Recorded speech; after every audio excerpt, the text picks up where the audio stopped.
Peace. Give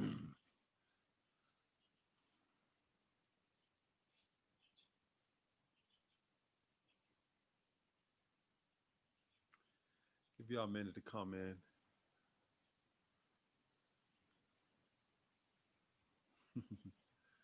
Peace, Eric. Peace, Divine.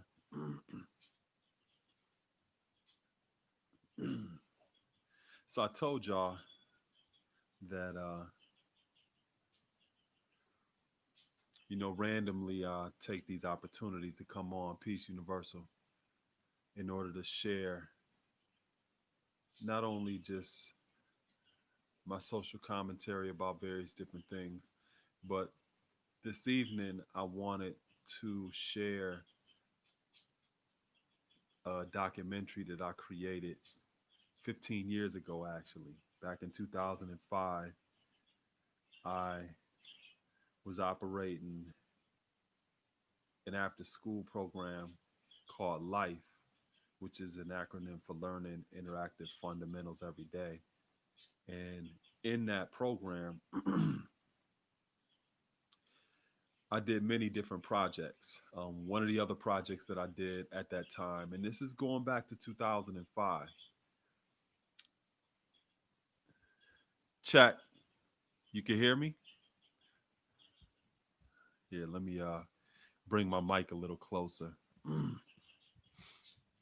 This is what I do. Hold on. Okay. So maybe put my mic right here will make the sound a little bit more clear.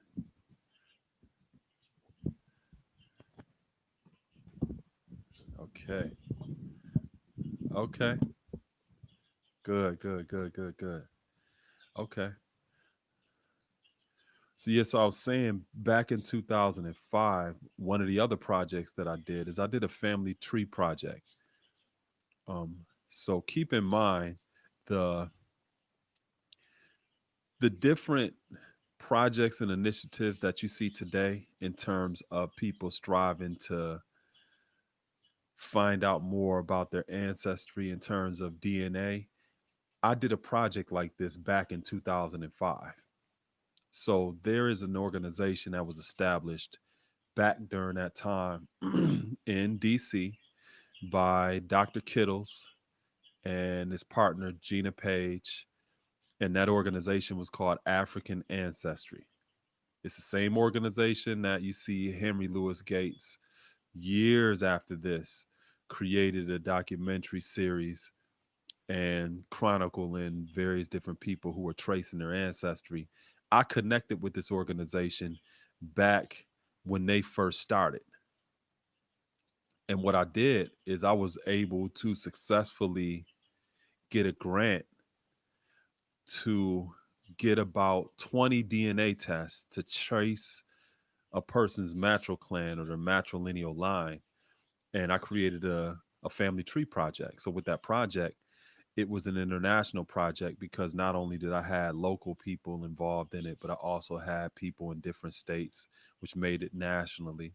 And then I also incorporated people in the project who were in Canada, which made it an international project. So this is way back, and I cannot emphasize this enough. This is back before anybody was even thinking about tracing their DNA and being a part of projects such as this. And this was an after school program that I was doing back in 2005. So that and other different initiatives I created in the Life After School project or program. One of those projects is what I'm going to share with you all tonight. It was a documentary that I created with some of my students at that time. And it's crazy because now these young men have their own children, right? Um, and the reason that we called this documentary, which is really like a montage in terms of cinematography, the reason that we called it The Three Wise Men is because We wanted to articulate the reality that you don't gain wisdom without life experience, right? You go through some things in order for you to learn what wisdom actually is. And we wanted to put this idea or this concept of the three wise men in a more contemporary urban context to illustrate to people anytime you see a wise man or a wise woman, it says a lot about the type of family dynamics and the type of environment that they grew up in order for them to access that sense and that degree of wisdom. So in our language, we oftentimes talk about how wisdom represents the second aspect or represents the number two because knowledge is the foundation. The reason why that's important to understand is because you cannot make wise decisions and be wise if you don't know something first.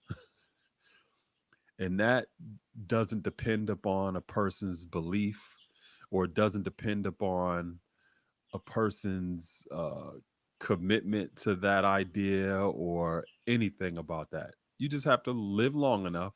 And if you think that you have the capacity to make wise decisions without knowing anything first, just be honest about the results that you get in the decisions that you make based upon making those decisions and not knowing something first to begin with. Your power born. um, if you're at a if you're at a laptop right now, I could send you a link and bring you in, and we can build. I know we've been striving to connect for some time, and if you got some time, we can build on live. Like right now, I could actually send you the link. But let me see if I can share my screen with y'all and bring on this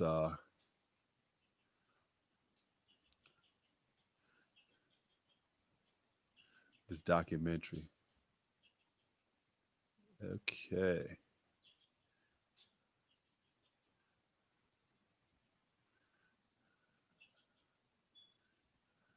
so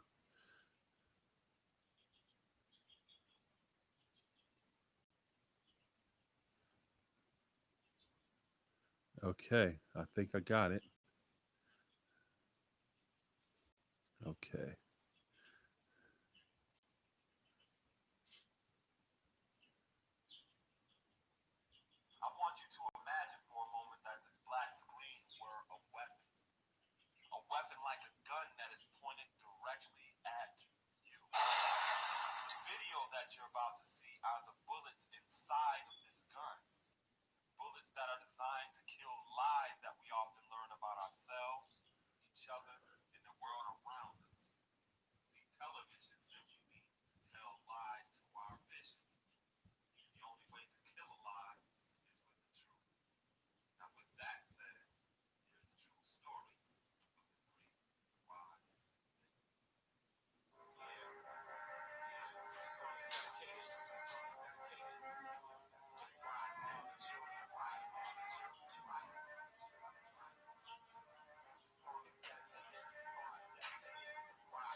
Okay. Yeah, I just paused it for a second. So I just paused it for a second just to get some feedback to see if the sound is all right. Uh,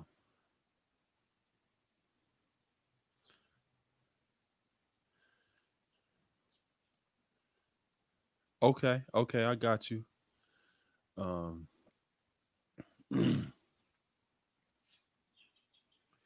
yeah. So I paused it for a second. Was the sound all right, everybody? Could you hear it clear? I know you can see it, but mm, hmm. Okay. So you know what? Okay. So I'm gonna have to figure out that logistically. I'm gonna have to figure that out. And before I do that again. But anyway, I just I just go on right now. So look in the comments for a second, y'all. I put a link in the comments. So if you click on that link, I'll be able to bring you in and we can just build a little bit further live. But once I figure out logistically how to screen share that that documentary, then I do it at another time. But if you wanted to check it out, you can actually just go on YouTube and just put in, and I'm putting it in the chat.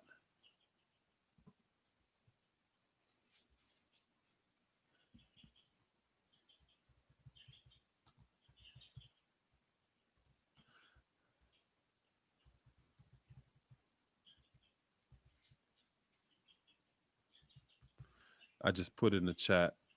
If you ever want to just go on YouTube and check it out yourself, just go to the Three Wise Men and hashtag Atlantis build.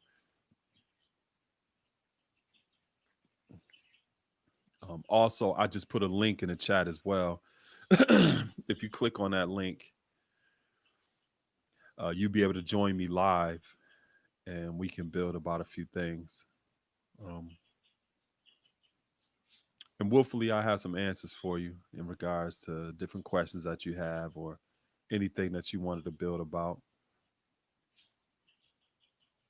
Today is the 18th. So, in our supreme mathematics, that represents knowledge, build, or destroy. Because one represents knowledge, eight represents build or destroy. Um, I was on a podcast last night, um, which is operated by a brother that's out of Texas and another brother that um, is, I forgot what other location that the other brother's in, but the the podcast is called Home, which is an acronym for House of Melanated Excellence. And it was pretty peace because we talked a little bit about knowledge itself, my journey in terms of growth and development, and I answered some questions related to the 5%. And I think it'll be available next week sometime. So I make sure that I share a link so you can check out that podcast. And it was real peace, you know. The brothers had some very insightful questions, and it was a very substantive build in terms of just this journey of self knowledge and what it entails. One of the things that's important to keep in mind is that in any journey, you have um, certain things about that journey which are consistent across the board. And then there's other things that are unique to you, right? So there's certain things that apply, and then there's certain things that don't apply. And we talked a little bit about that. and it'll definitely be peace for y'all get an opportunity to check that out. I have somebody that just logged on right now, and I'm gonna bring them in. Peace, could you introduce yourself and let me know where you're from? You're on the air, Omani.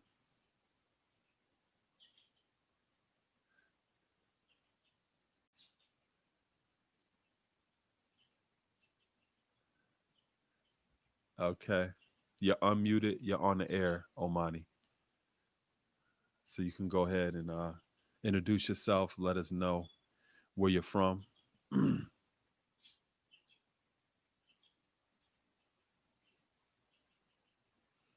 We can't hear you.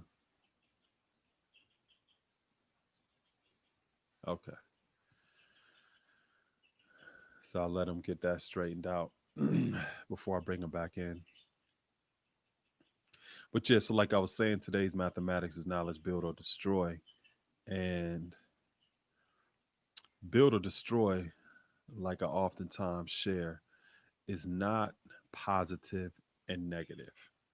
Like sometimes people have a very fixed idea about what build means and what destroy means.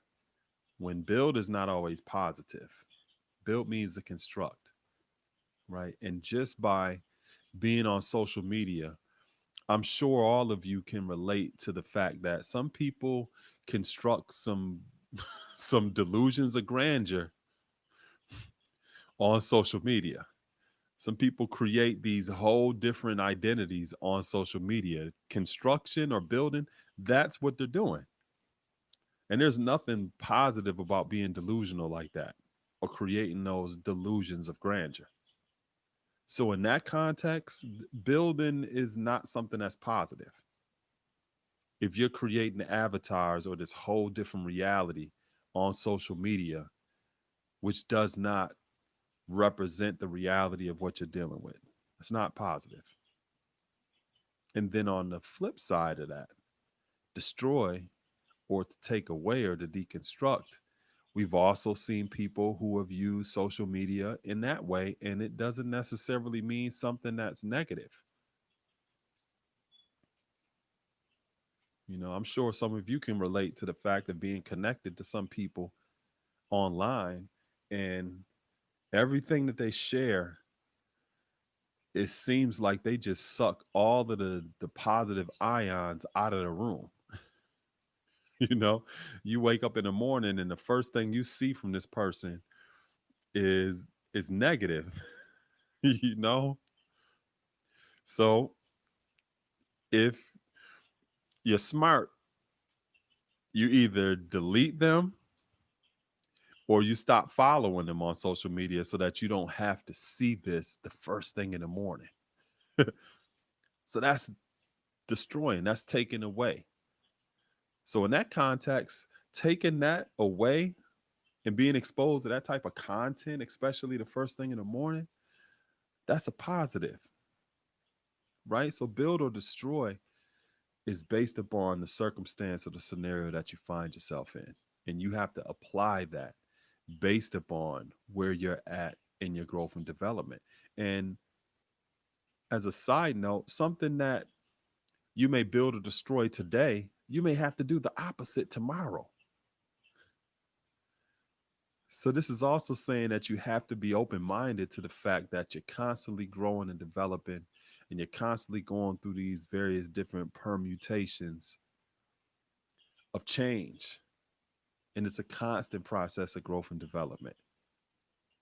And you have to be open to the reality that something that you may have added on today, you may have to take that shit away tomorrow. One of the things that when you study Buddhism, you learn about the dangers of being attached to the physical reality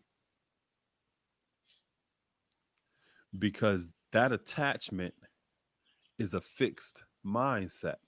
When, like I just mentioned, you go through these permutations of time, you constantly go through change or growth and development, which means it's a constant transition from one stage to the next. It's not fixed. And if you're attached to something, then you won't be in a position to allow it to actually grow, which is very, very important. And that's something we have to constantly remind ourselves of, constantly, because we develop a lot of sentimental attachment to some things in our life, whether it's a person, a place, or a thing. And that is also one of the flaws in how, in this Western society, we often define love. True, true, Joy. True. That's one of the flaws in this Western society, and how love is defined as if it's an object or a possession. It's mine, right? That's one of the first steps in losing what it is that you define as love, you know?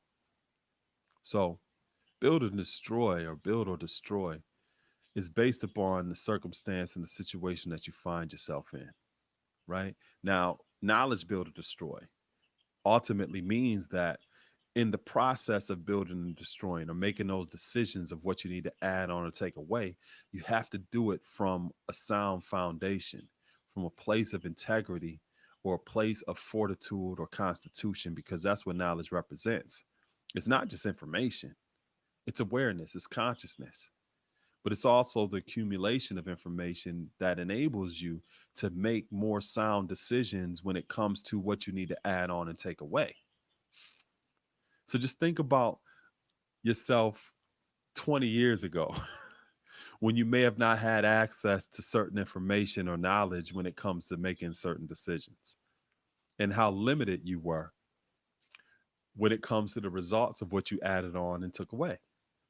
But as you've gotten older, willfully, you've increased your knowledge, or you've become more aware of just life itself, which enables you to have more of a capacity to add things on and take things away. Why is this even important? Why is this even important?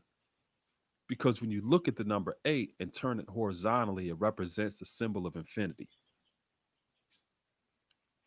That symbol of infinity represents the constant process of growth and development that we go through, this timeline of life, which means it doesn't plateau anywhere. We constantly go through this process where we think about what we need to add on, what we need to take away, what we need to take away, what we need to add on. It's constant from the day we take our first breath to the day we take our last breath.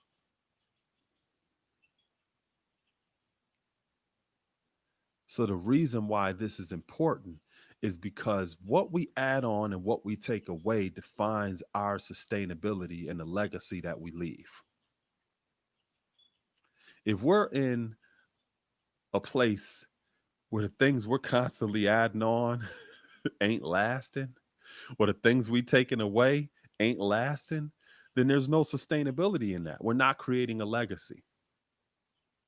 The goal is to find the things that we can add on to our life, which is also a contribution to our family, our community in this world, and take away things from our life that will add to the quality of life of our family, our community, and to this world, in order to establish a sense of sustainability. Legacy.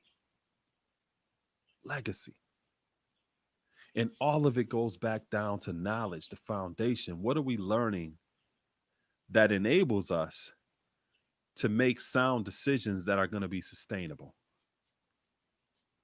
that are going to help perpetuate our legacy in life? So, knowledge, build, or destroy, when you look at those two symbols as glyphs, knowledge, and you look at build or destroy, you turn build or destroy horizontally, which represents a symbol of infinity.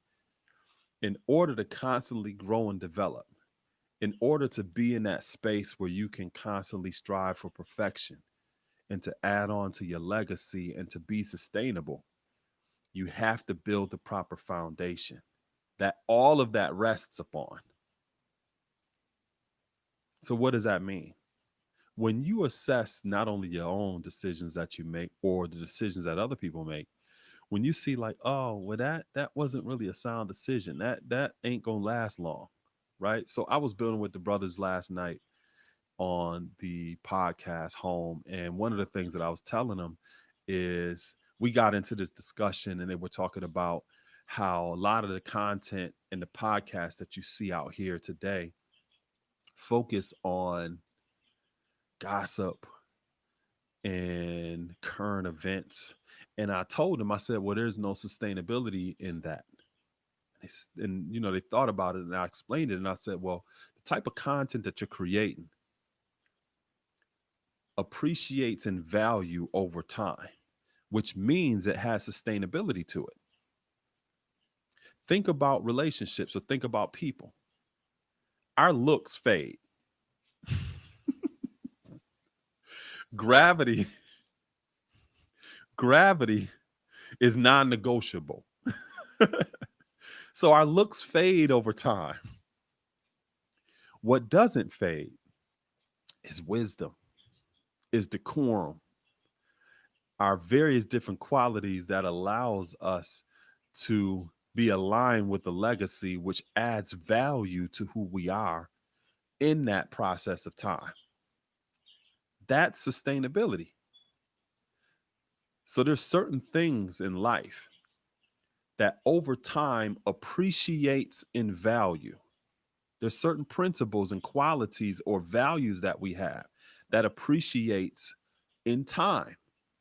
There's other different things that as soon as you done with it, that's done. It doesn't appreciate, you know? And I was telling the brothers the good thing about the type of content that you're creating with your podcast is that people can go back and listen to these shows a year later, 5 years later, and still get jewels from it because it's of value. The type of things that you're talking about helps improve the quality of life of a human being. And it's important to be able to express yourself in that way because now you're tapping into real sustainability and leaving a legacy. Now, if you're talking about some gossip about Megan Thee Stallion or some shit like that, or some other type of stuff, what value will that have in 5 years? Or this person did that and all this. That has no value to it. It has no value to it. Right? So knowledge as a foundation enables you to be more aware of what you need to invest in and what you don't need to invest in, because that sets the premise for your legacy and your foundation. How do you differentiate between how you teach the concept of wisdom and the concept of build or destroy? Oh, I like that question. That's a good question. Well, the differentiation between teaching the concept of wisdom and the concept of build or destroy is wisdom represents duality. Wisdom means right discernment. So when you're talking about build or destroy, that is also a duality. But you have to approach that duality with right discernment. Does that make sense to you? Knowledge is the foundation that enables you to rightly discern what you need to build and what you need to destroy. So wisdom is the function of duality within the aspect of build or destroy. Does that make sense to you? So when you're looking at build or destroy, that represents the duality. You have to approach that duality from the perspective of right discernment, which is wisdom. In order to have wisdom, knowledge must be your foundation, because you can't make wise decisions if you don't know shit first.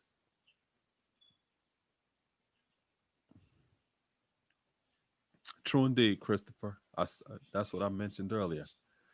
Where do you go to learn 120 lessons? But you have to learn from somebody that actually lives the culture. You got to walk with somebody.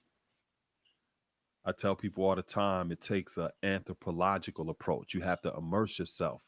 It's impossible to learn culture in this context because this is really one dimensional, you know? You're talking about principles and values and social norms and all of those various different elements of culture. It's impossible to learn it within this format. You can get bits and pieces, and that's what I utilize these type of platforms for. They're just routing devices back to reality or real time.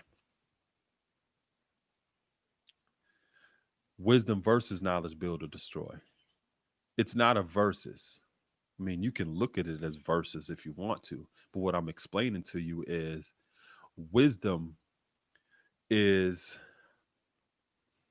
the mechanism that allows you to properly have knowledge and build or destroy. So it's not a this or that or versus thing. Wisdom is the machination or the mechanism that enables you to take knowledge and rightly discern, because that's wisdom, right discernment, rightly discern how to build or destroy. So as opposed to looking at wisdom over here and knowledge, build or destroy over here, you utilize wisdom within your knowledge to build or destroy. Does that make sense?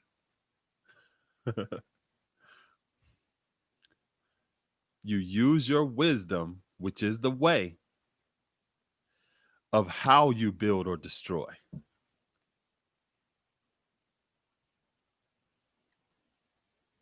Yup, Joy. It's the tool. That's a simple way to put it.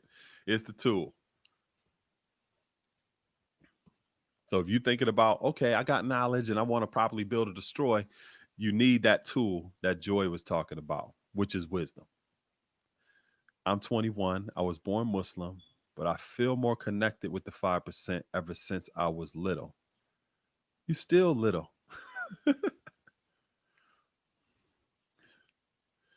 I thought it was just me.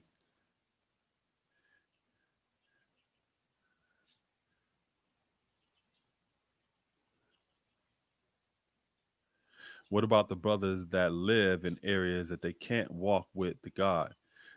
You have to go to that area. You ever watch martial arts movies and a person that wants to learn from a certain master, they find that master? They may have to walk from the south of China to the north, or vice versa. They may have to walk from the north of China to the south to find that master that they want to learn from. But if something is valuable enough to people, they find a way in order to ascertain it. You know, one of my brothers, I born understanding, my enlightener's enlightener, as well as me. I introduced him to my enlightener's enlightener. This is my brother. I live over here on the East Coast. I live in Western New York. I live in Niagara Falls, New York, right literally on the border to Canada. This is a brother that I met that's from Compton, California, who lives now in Las Vegas. He's made trips across country to build with us, not to just come on vacation and all this other stuff, but to come that far across the country in order to sit with us and build and to learn and to make sure that he was connected and committed to this brotherhood.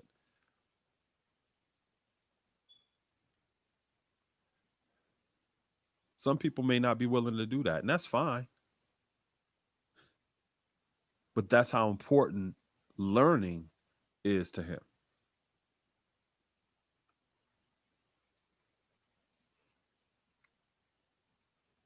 So, considering that, again, people find the time and they do what they feel is of value and what is of importance. And when it comes to knowledge of self and learning about who you are and developing the relationships that will foster that journey of growth and development, people connect with those that will help them along that way.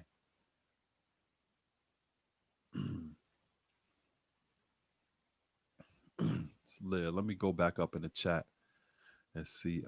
I see you, prolific. Peace, G.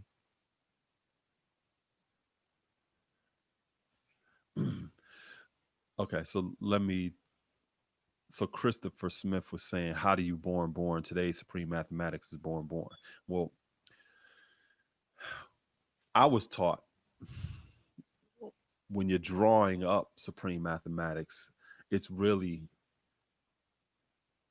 two principles that you combine to manifest another principle. So even though I know that some people use the traditional verbiage of born, I say made manifest, or I say drawn up to its highest. So for example, I say knowledge build or destroy, born to its highest, or brought up to its highest is born. My uncles were studying this back. Okay. I see my brother on right now. Okay. Peace, G. How you? I don't hear you.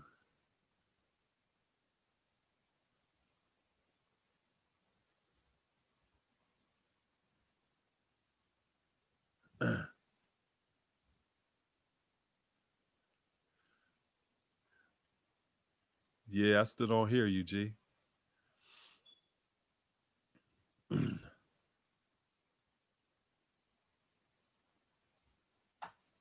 you hear me now? Perfect. Oh, my speakers. I guess. Yeah. Oh, I probably should have had them over here. Got it. Peace. Peace, All right. brother. Yeah. Peace, God. I'm doing great. How you doing? Excellent. This is my brother Power Born. He's in Chicago. And that's the area where he got knowledge of self at. And Peace to the. yeah, G. So what's been going on, G? Man, so much. Been fasting. I did a 40-day fast. It was a Oh lot of wow. water. Yeah. I don't put back on a little bit, probably about 10, 15, but I had dropped like 45 to 50 pounds. And yeah, word is bond. Oh, peace, joy.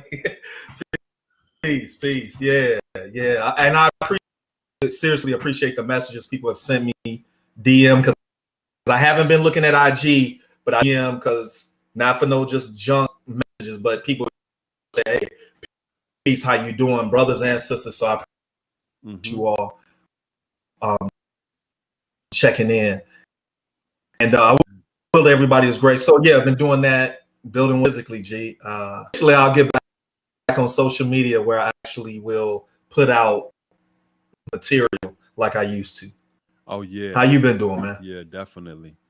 We need people like you in that kind of digital space, because you already know it's a lot of information out there that's not really sound, and that's not really directing people in the right way, and that may be more egocentric as well. You know what I'm saying? And you're not that type of person.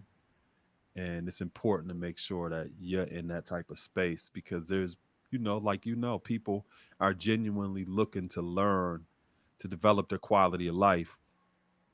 And sometimes people strive to take advantage of a person in that kind of vulnerable space. You know what I'm saying? So, it's good that you're out there. Yeah, it's amazing, like the things. Mhm. You say what, G? I know my signal ain't changed my connection because it's a little slow.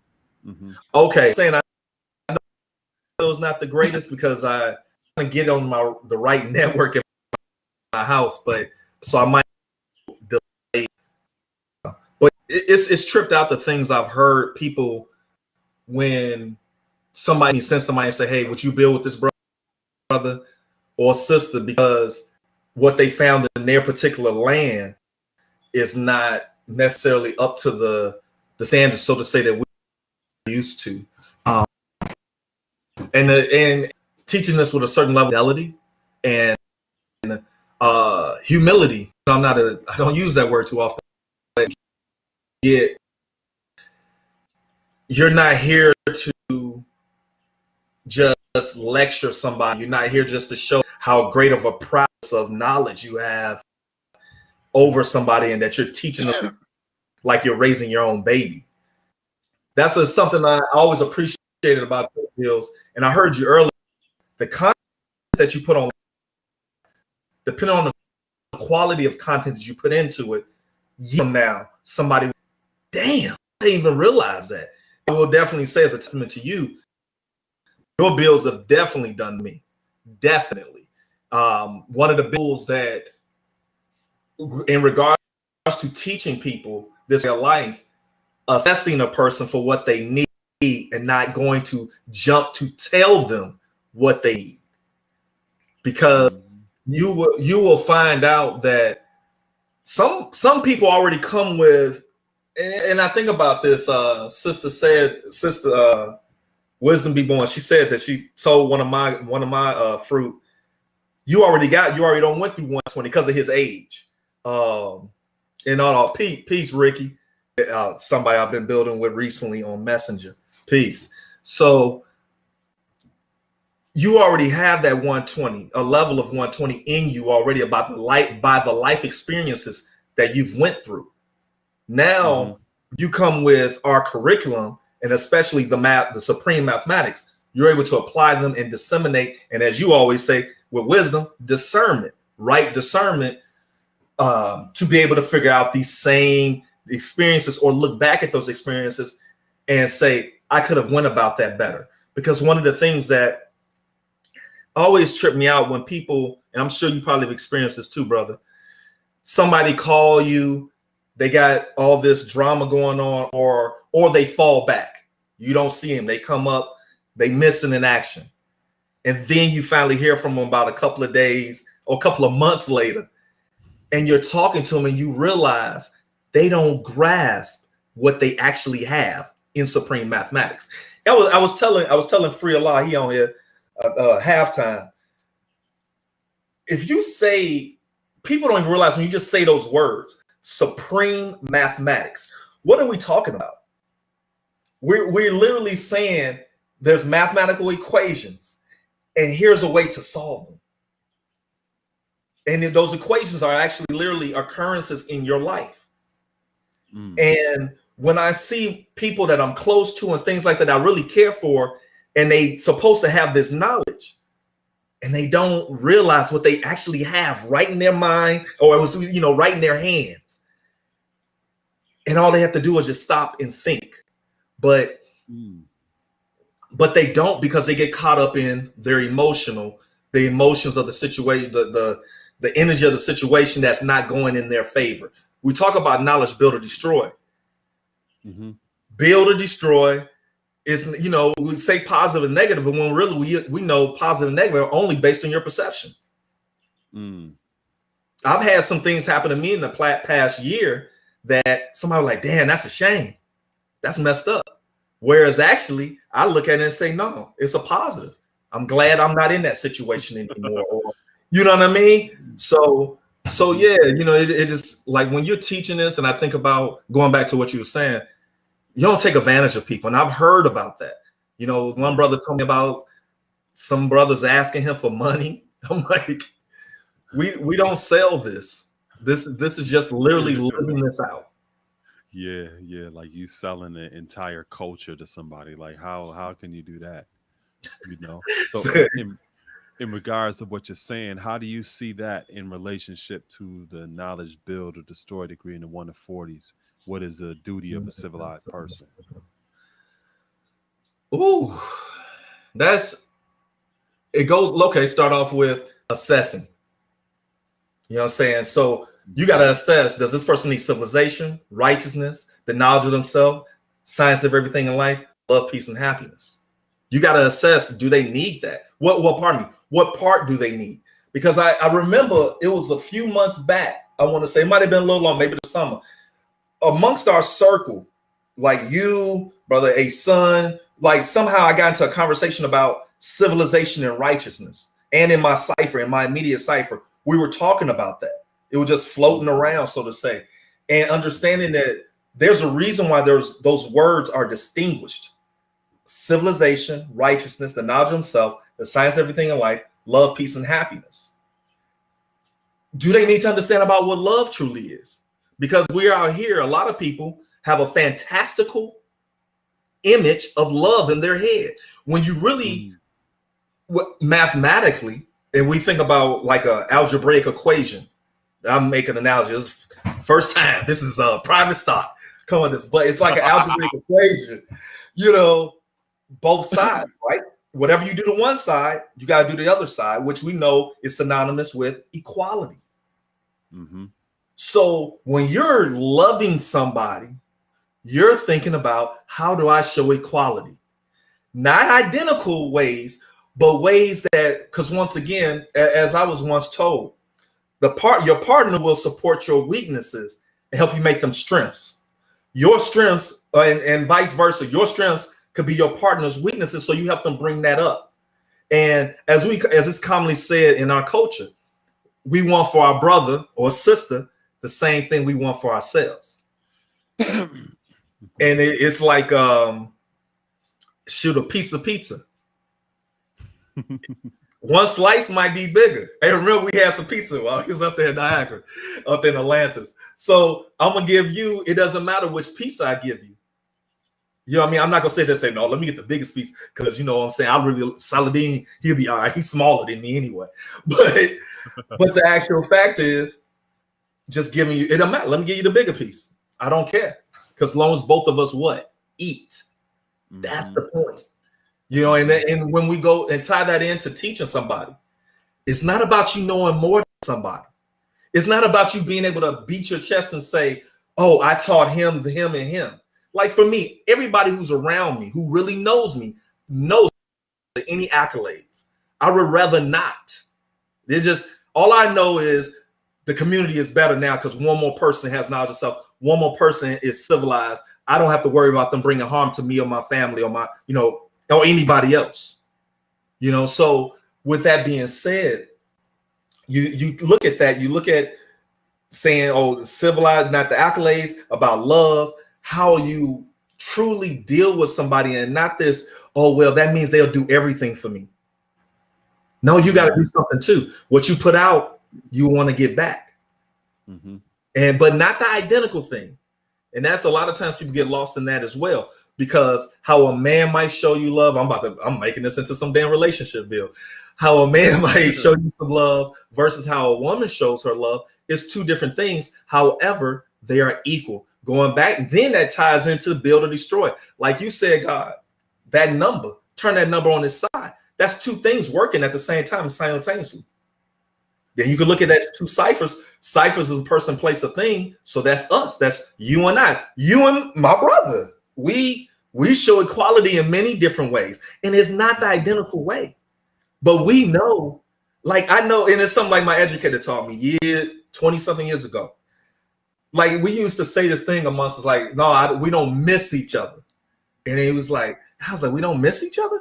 And he was like, nah. He said, God, because I know you building. And you know I'm building. We one in the mind. We're not missing anything about each other because we know what we both doing, working even in our own spaces. You do your bills up in Atlantis, I do my bills down here in C Medina. Oh, and for those who don't know me, my father introduced. I'm Power Born Allah, born here physically and mentally here in the land of C Medina, which is also known as Chicago. I've had knowledge for 20 plus years. My true-born freedom and rule Almighty. And peace. So you know, that's kind of like a good segue into talking a little bit about more your journey. What's some things that you would say that you've learned now after having knowledge of self for 2 decades in comparison when you first got exposed to knowledge of self? What's some of the more significant things that you would say are important to you now that you weren't aware of when you first got exposed to this? How long we gonna be on here?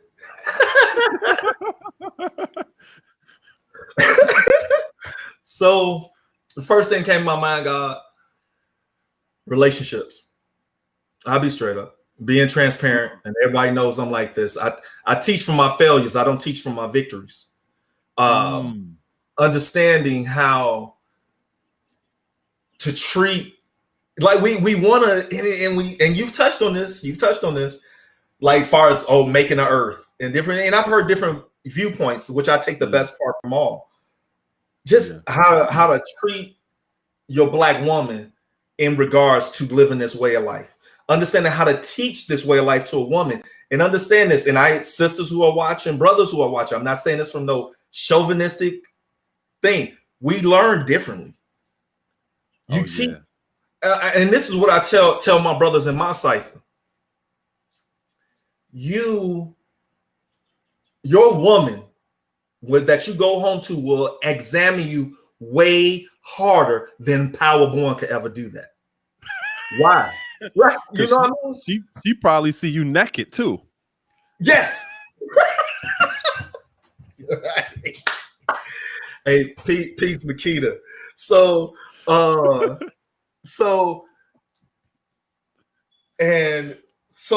then you think about this, and I always tell them, I said, we sit here like you and I, we're going into these, some people say esoteric, like drawing up the lessons and the mathematics and all that. She want to see, what does that have to do with food, clothing, and shelter? And I'm going to tell you all, family, the number one thing that my former earth used to hit me with, the mother of my children. How is those lessons helping you become better when you're fucking up right in front of me now? Pardon my language, may not be any children. My fault, God. No. I'm just, that's that. I didn't know. I mean, this is not a whole real. That's real. She knew where to aim that. Yes. And that actually,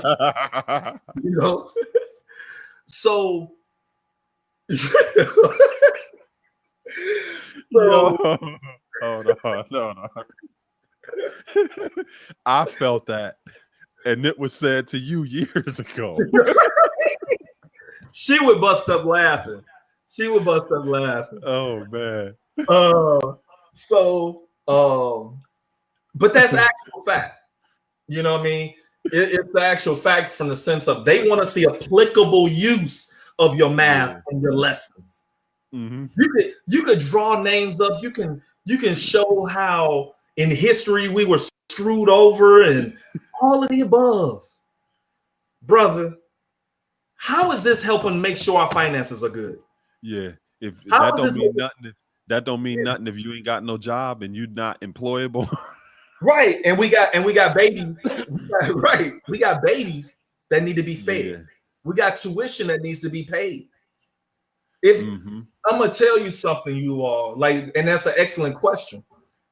How heavy the weight of food, clothing, and shelter really matter. That's one of the most profound, serious things that I've realized in my time, versus sound and fly. It's funny because you said looks fade, and the same way, like, you get the compliment, oh, you don't sound like other men. Yeah, it sounds great until things get real. When things get real and there's a disagreement, how are you actually using those mathematics to solve the problem, to solve the disagreement? I mean, I've seen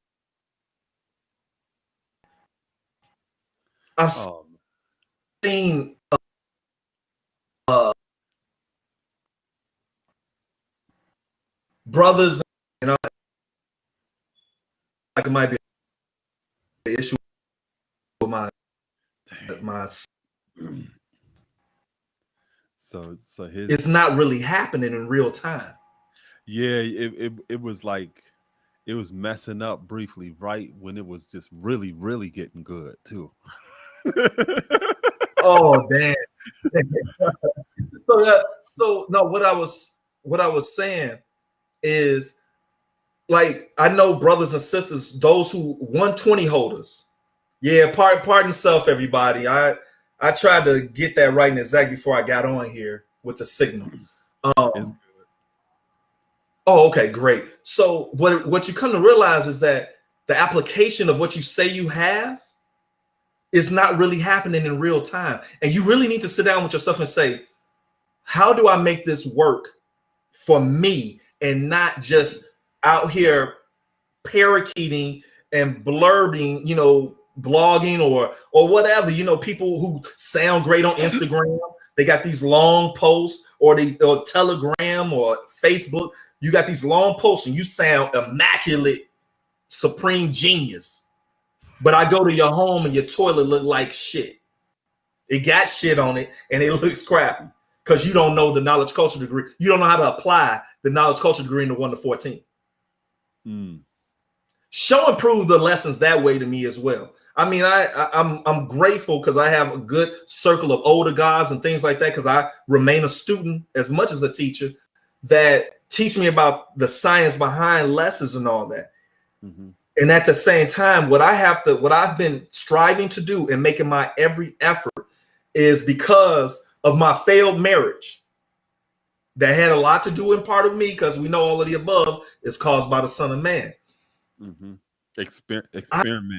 Experimenting with high explosives. Oh man, I was out there experimenting with a lot of explosives. I'm not going to even lie. Anybody, any male or female on here that know me, know I don't even bullshit. I experiment with high explosives. Make me laugh. So I don't fake it. You know what I mean? My name is Power. I'm supposed to deal with the truth. Even in the years, I chose the name Power Born Allah. Truth brings forth God. That's the simple summation of my name, build a name. How am I doing that if I'm breaking my word? If the people around me cannot have confidence that I'm always going to be on the level with them, I'm always going to be straight up, how am I really living out my name? And I remember because also a jewel per second. Am I really dropping a jewel per second? And it doesn't mean that it has to come out of my mouth, family. The jewel or whatever I'm showing you be living out righteously is just how I'm moving. Once again, I go back to my brother. He says, I don't care what time you come up here to Atlantis, as they call it, Niagara, you're going to find me doing what you see me talking about online. Mm-hmm. That's actual facts. Yeah, and then like also when we talk about the speed of sound as it compared to the speed of light travels much faster than sound, so your reputation is always going to precede you. You know what I mean? Mm-hmm. So people come to my city and they ask around for a little bit. You know who Saladin is? You know who Saladin is? Just listen to what people say, not what I say about myself, and I don't talk about myself like that anyway. Mm-hmm. But that's going to give you evidence of the type of quality of character that I express. Listen to what a person actually says because they're watching what you actually do. Right. And I think with social media, like I was mentioning earlier, it's created this type of platform where people can create these delusions of grandeur. And the only problem with it to me is that they may not put in the same effort to materialize that, to make it a reality. I don't care if you're saying that, you driving this or that you on a private jet or that you started this type of business and this is the type of response you're receiving. And if all of it's fake, I don't care about that. Just aspire to actually be, right. Don't create a whole different reality, which doesn't really express who you literally are. You're misleading people in the process. I've seen it. I've seen it in real time. And I won't go into details. But you can create just to address what you said. You create that facade all you want. And eventually, like my mathematics says, Understanding is like the cream rising to the top, meaning to things the way they truly are and not as they present themselves. It's going to come out. It might only come out to one person, but that one person gonna know you were fronting and faking for the gram, for Facebook, Snapchat, whatever it is. Mm-hmm. And I just say, why don't you just stay to yourself? Like right now, I've been pretty much, I keep to myself. I got my cipher. That's my family. You know what I mean? And they see me for how it truly is. They know what I'm doing. I got my children. I'm building with them. I build my second job. I build with these teenagers, and then I got my day job. Mm-hmm. That's it. You know what I mean? And if I could fit in there, the one-on-one bills I have, but it's you're getting what you truly see. This is not no magnificent. I don't have the women who bathe me when I wake up in the morning like Akeem from Coming to America. I do. I just don't be showing that on social media. You've been in the game longer than me, God.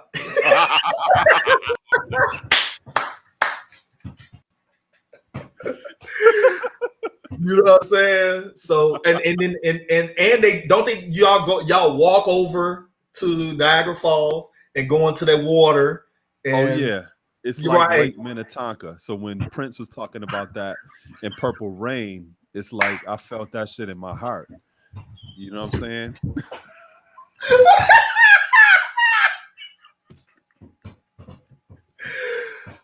Oh man, they gonna tell us to take this act on the road, G. Man, hey, is this being recorded, guy? Yep, it's live right now. I know live. I see because I'm not familiar with this platform. This is beautiful. Yeah. I send you the information, and this is good too because it gives people an opportunity to see how we engage one another just without like it being staged or anything like that. This is what it is. Right. You know what I mean? Indeed. And it's important for people to see that because I think sometimes people have this mindset that knowledge itself is this mechanical form of religiosity with this hierarchy structure. And yeah, we have certain formal aspects of the learning process. Right. But as you learn this, it becomes more fluid. You know, it's kind of like Bruce Lee one time I seen in an interview, he was talking about training and he was saying, you're essentially training your body to respond where you're not even naturally thinking about how you need to engage different things. That's you it. Naturally do it.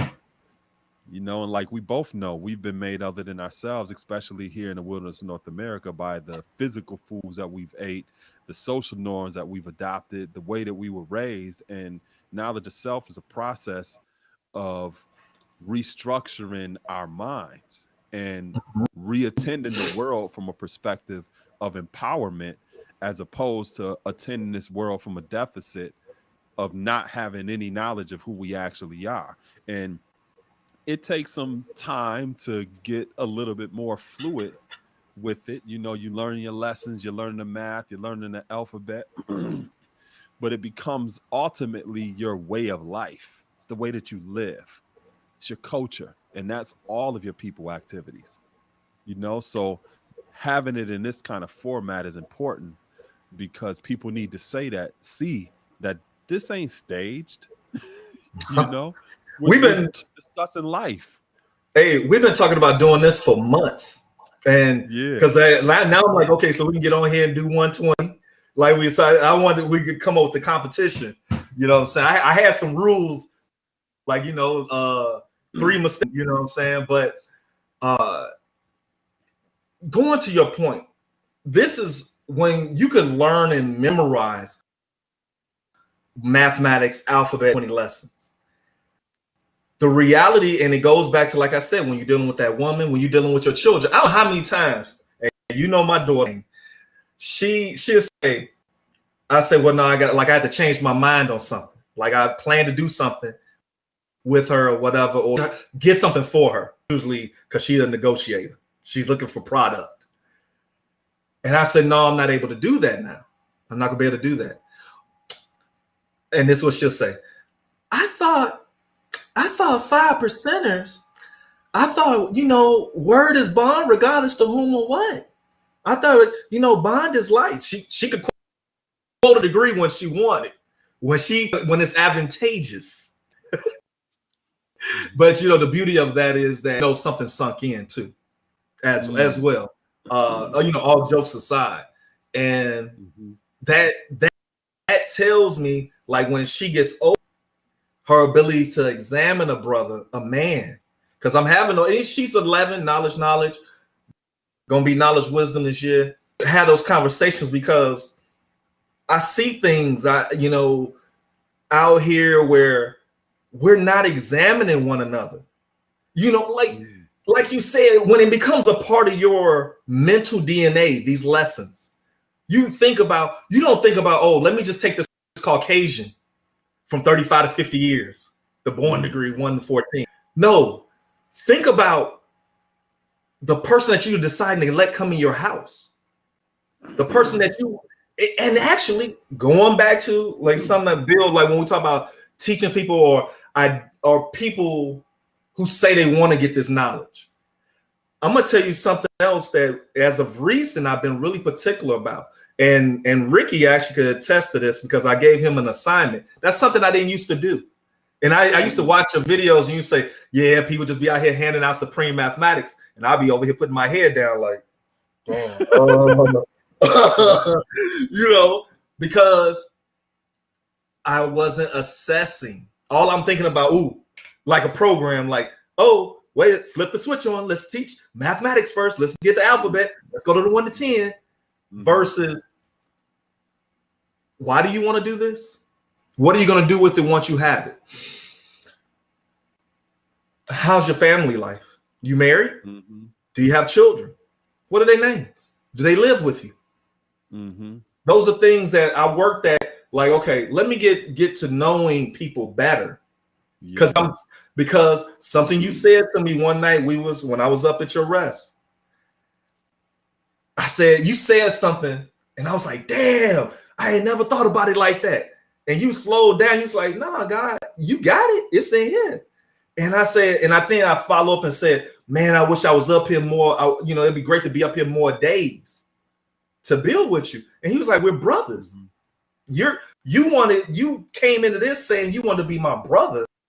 So that means we're going to be around years, months, and days to have these type of conversations, personally or for the public. And literally, I'm going to tell you, family, this is literally how the God and I talk. I mean, it's like he said, this is not filtered, obviously, because I tossed out profanity. I have to do that because everybody thinks I'm so clean and so, and he's one of the biggest ones that like to crack jokes, but I get a little grimy with it. You know what I'm saying? My front's in today, but got the chain on.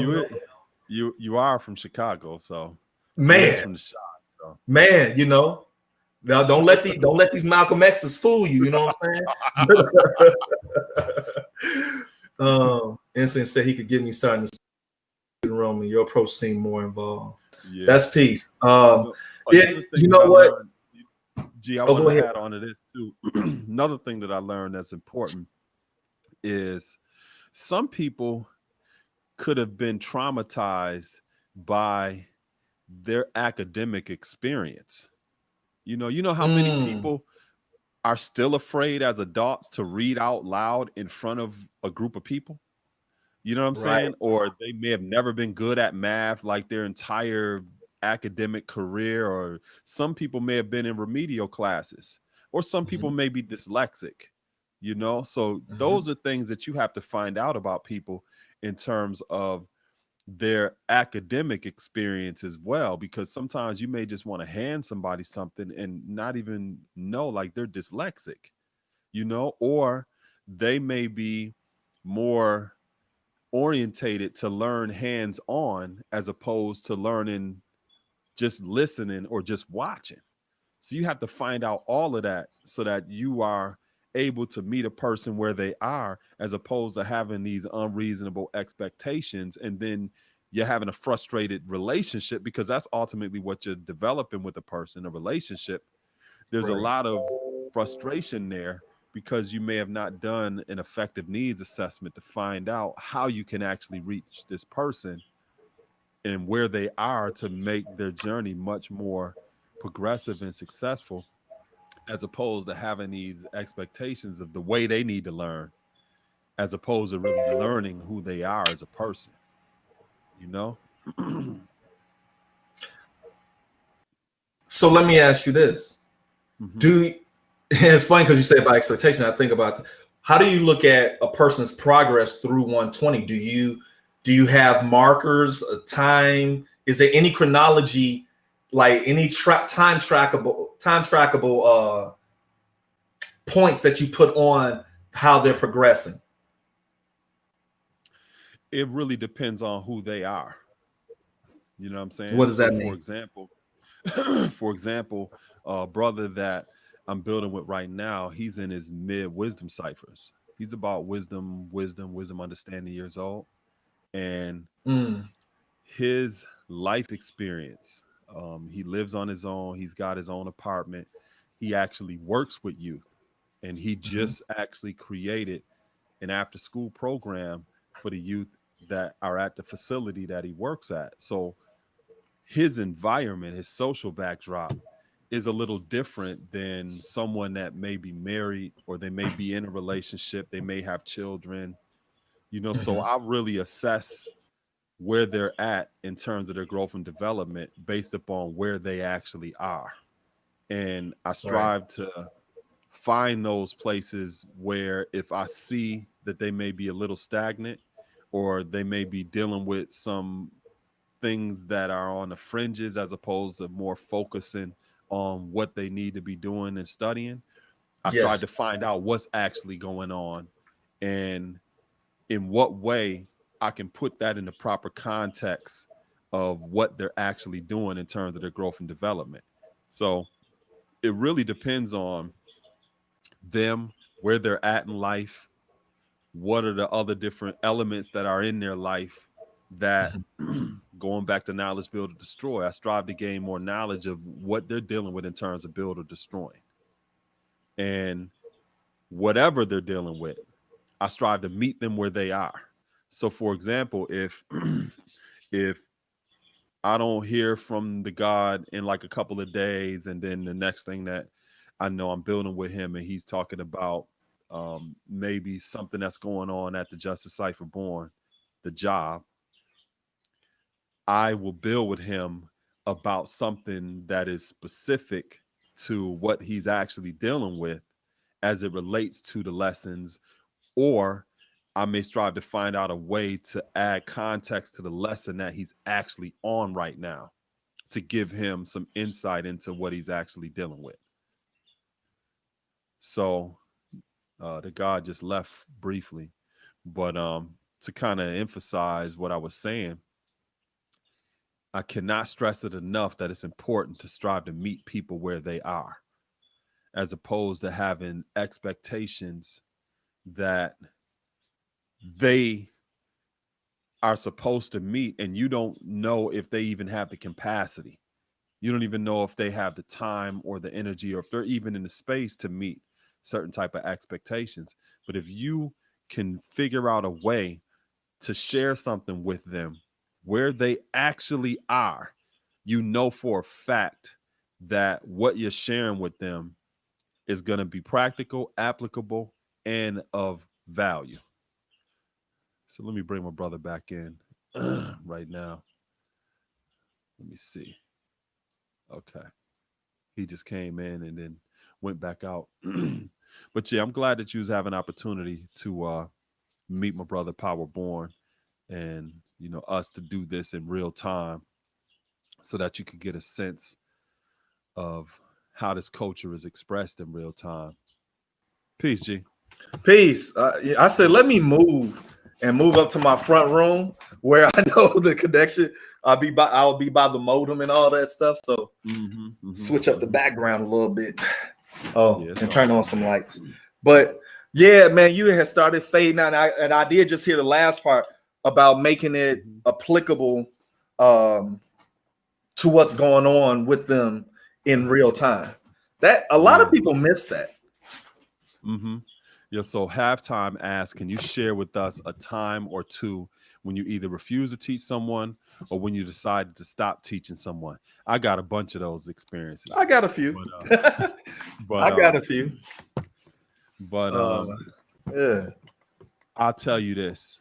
One example is I may give a person an assignment or I may suggest for them to do something first, and they either just overlook it or they just completely ignore what it is that I share with them to do first and foremost. Because keep in mind, again, I do a needs assessment to find out where a person is and what I need to share with this person based upon where they are. And if a person's coming to me to learn, then obviously you've already identified that I have the capacity to teach you something. You've Right. already recognized that.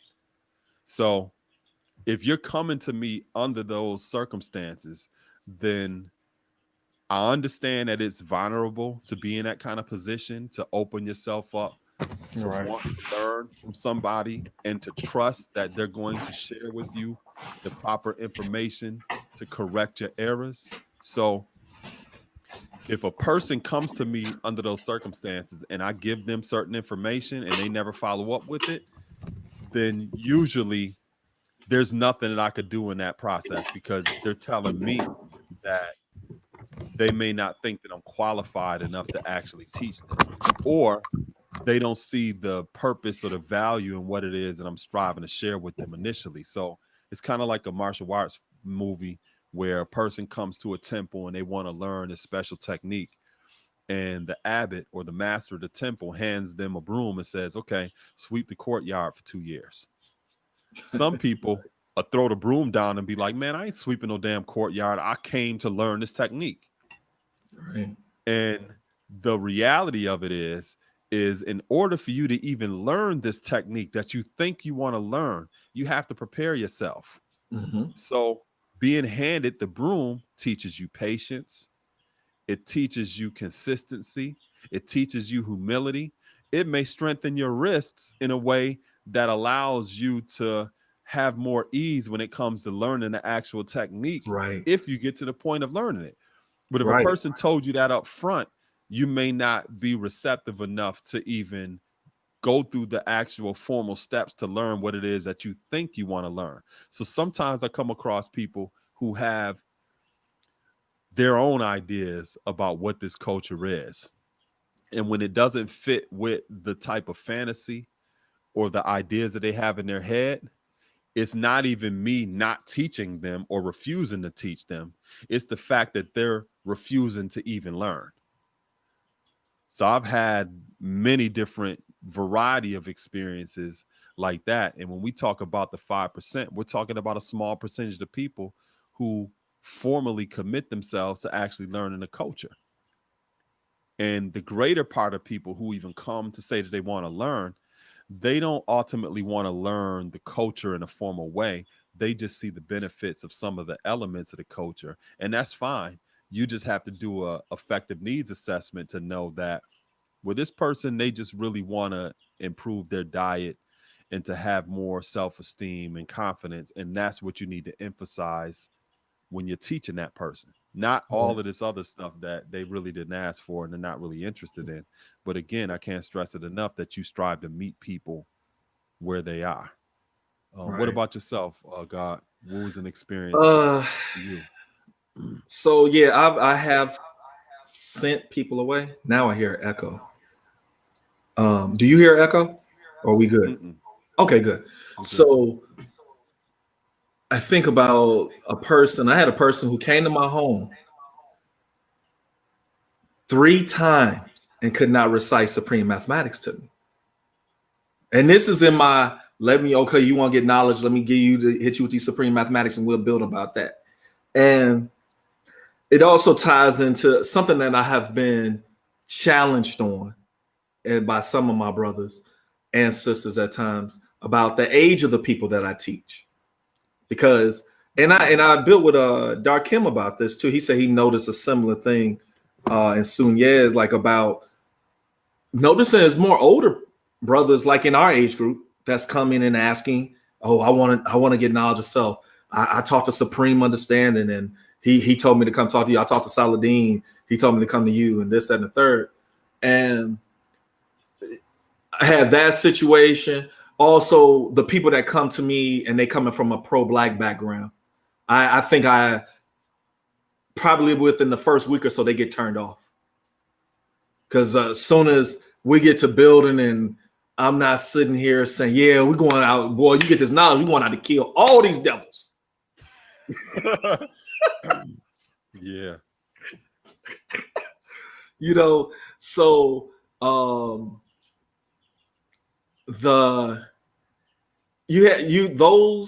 and like I said, going back to like the age thing, just I wanted to add on to that.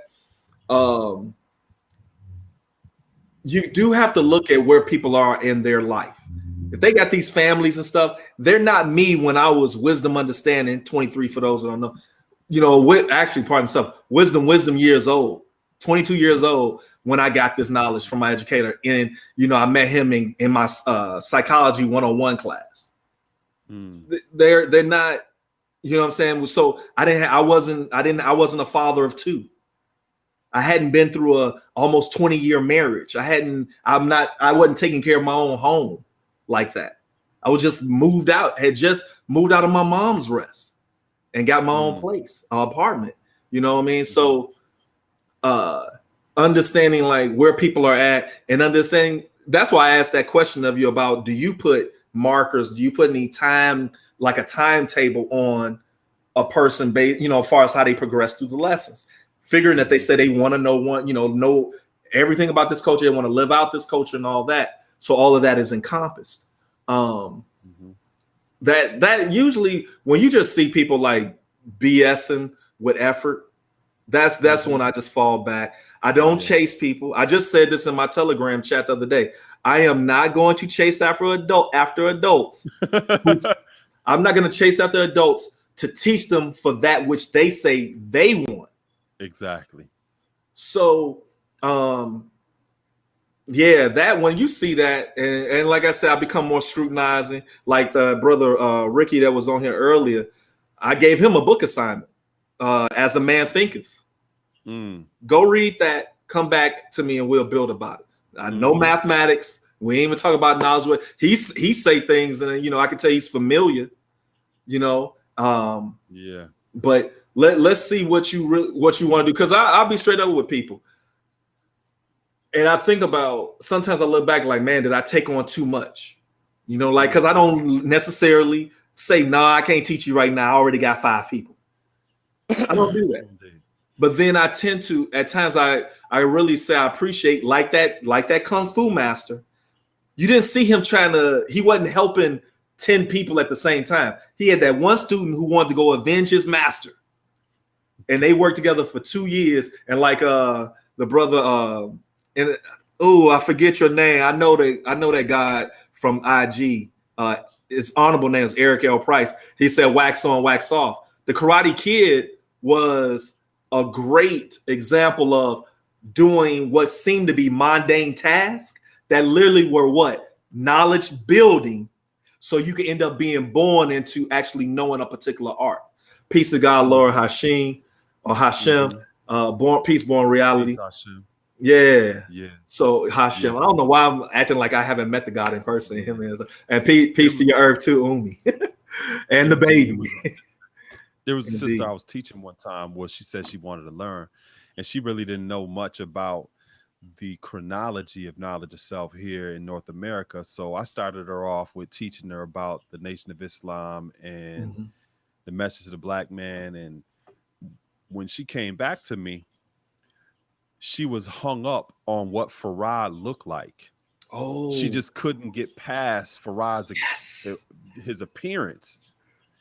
And I'm like, well, it's going to be difficult for you to even appreciate his contribution to our people here in North America if you're hung up on what he looked like, you know, being in the person of Allah, not Allah, but in the person of Allah.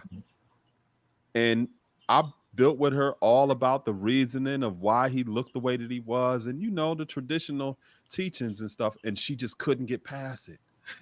And I'm like, well, you just I'm not qualified to even teach you anything, because you're showing me right now that you really don't have a sense of justice and fairness.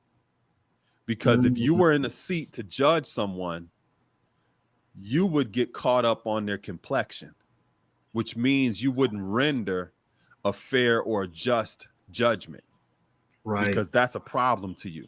And I wouldn't feel comfortable or qualified teaching somebody that I know, if put in a situation, they wouldn't make the most just decision, because the complexion of a person would color their sense of justice.